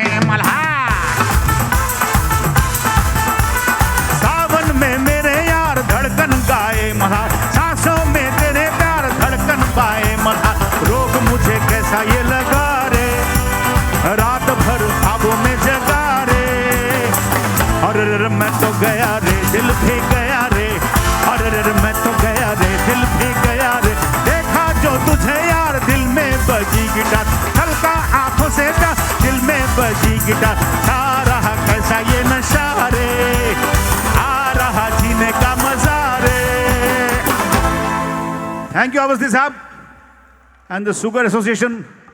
God bless you all. फिर मिलेंगे. अरे रे मैं तो चला रे शो खत्म हुआ रे. अरे रे मैं तो चला रे शो खत्म हुआ रे. अरे रे मैं तो चला रे शो खत्म हुआ रे. नमस्कार. नमस्कार.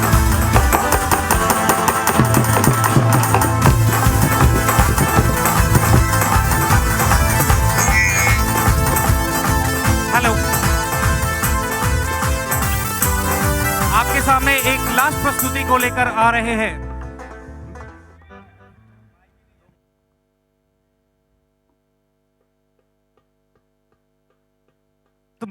Saptamuni Mishra and Shaira Khan for the last song for the day.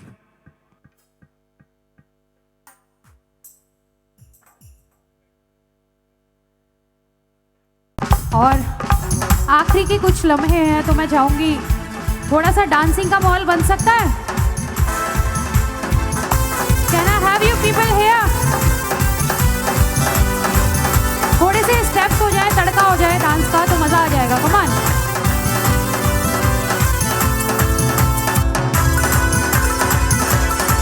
जो भी आना चाहे उनसे रिक्वेस्ट है, they can join here.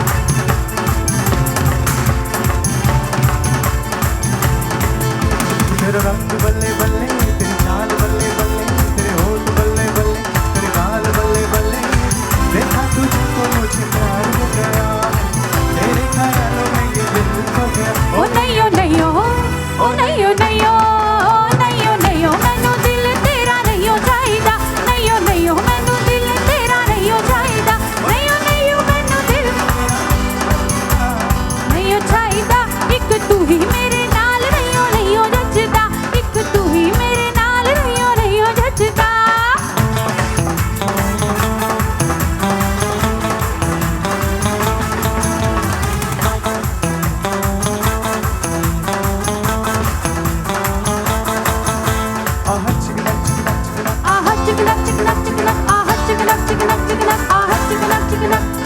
राजा मियाँ छड्डो यारी चंगी नहीं हो इश्क मारी. राजा मियाँ छड्डो यारी चंगी नहीं हो इश्क बीमारी.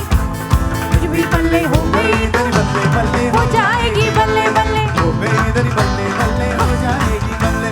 आह चिकना चिकना चिकना, आह चिकना चिकना चिकना, आह चिकना चिकना चिकना, आह चिकना चिकना.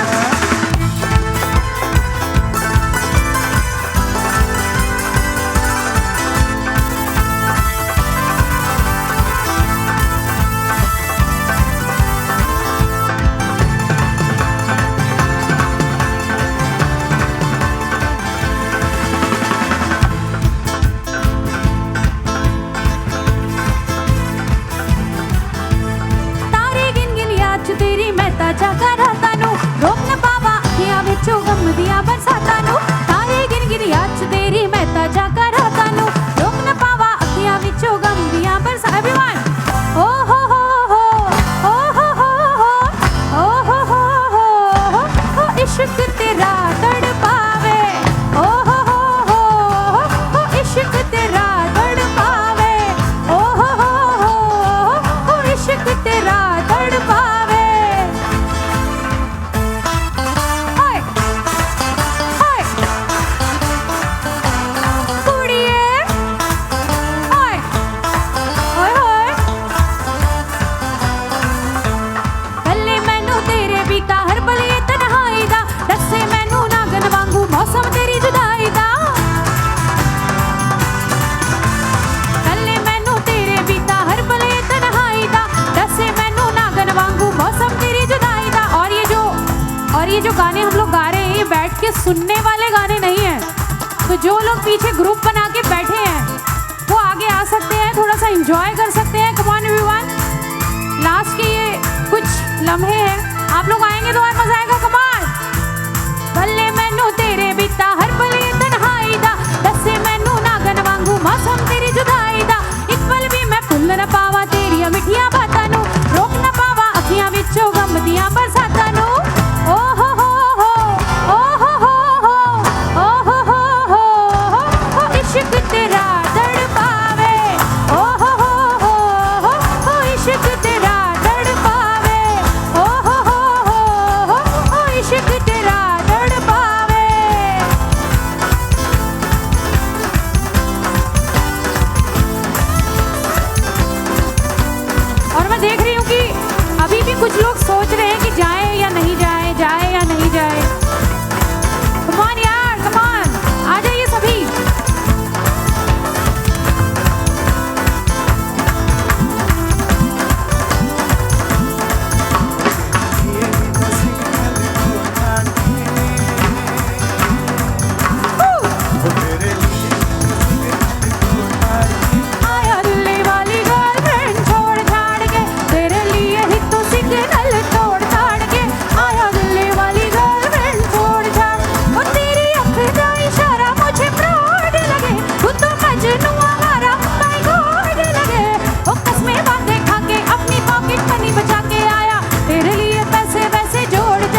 हसीनों लो मैं आ गया All the handsome hunks in the house. ऐ हसीनों लो मैं आ गया हुस्न का आशिक हुस्न का दुश्मन अपनी अदा है यारों से जुदा Hey, ho! बचना ऐ हसीनों लो मैं आ गया बचना ऐ हसीनों लो मैं आ गया हुस्न का आशिक हुस्न का दुश्मन अपनी अदा है यारों से जुदा Hey, ho!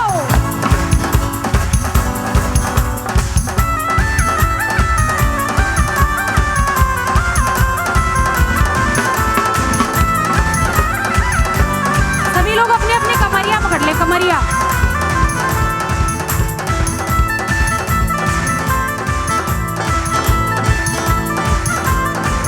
तू लगावेलू जब लिपस्टिक ही लेला सारा डिस्ट्रिक्ट झीला टॉप लागेलू हो झीला टॉप लागे सभी लोग ऐसे स्टेप करेंगे कमान मुझे देखिए सभी लोग मुझे देखिए सबकी कमरिया पे हाथ होना चाहिए ऐसे कमरिया नहीं ठुमका सही से नहीं आया पहले ऐसे हाथ रखना पड़ेगा अब आइए कमरिया कमरिया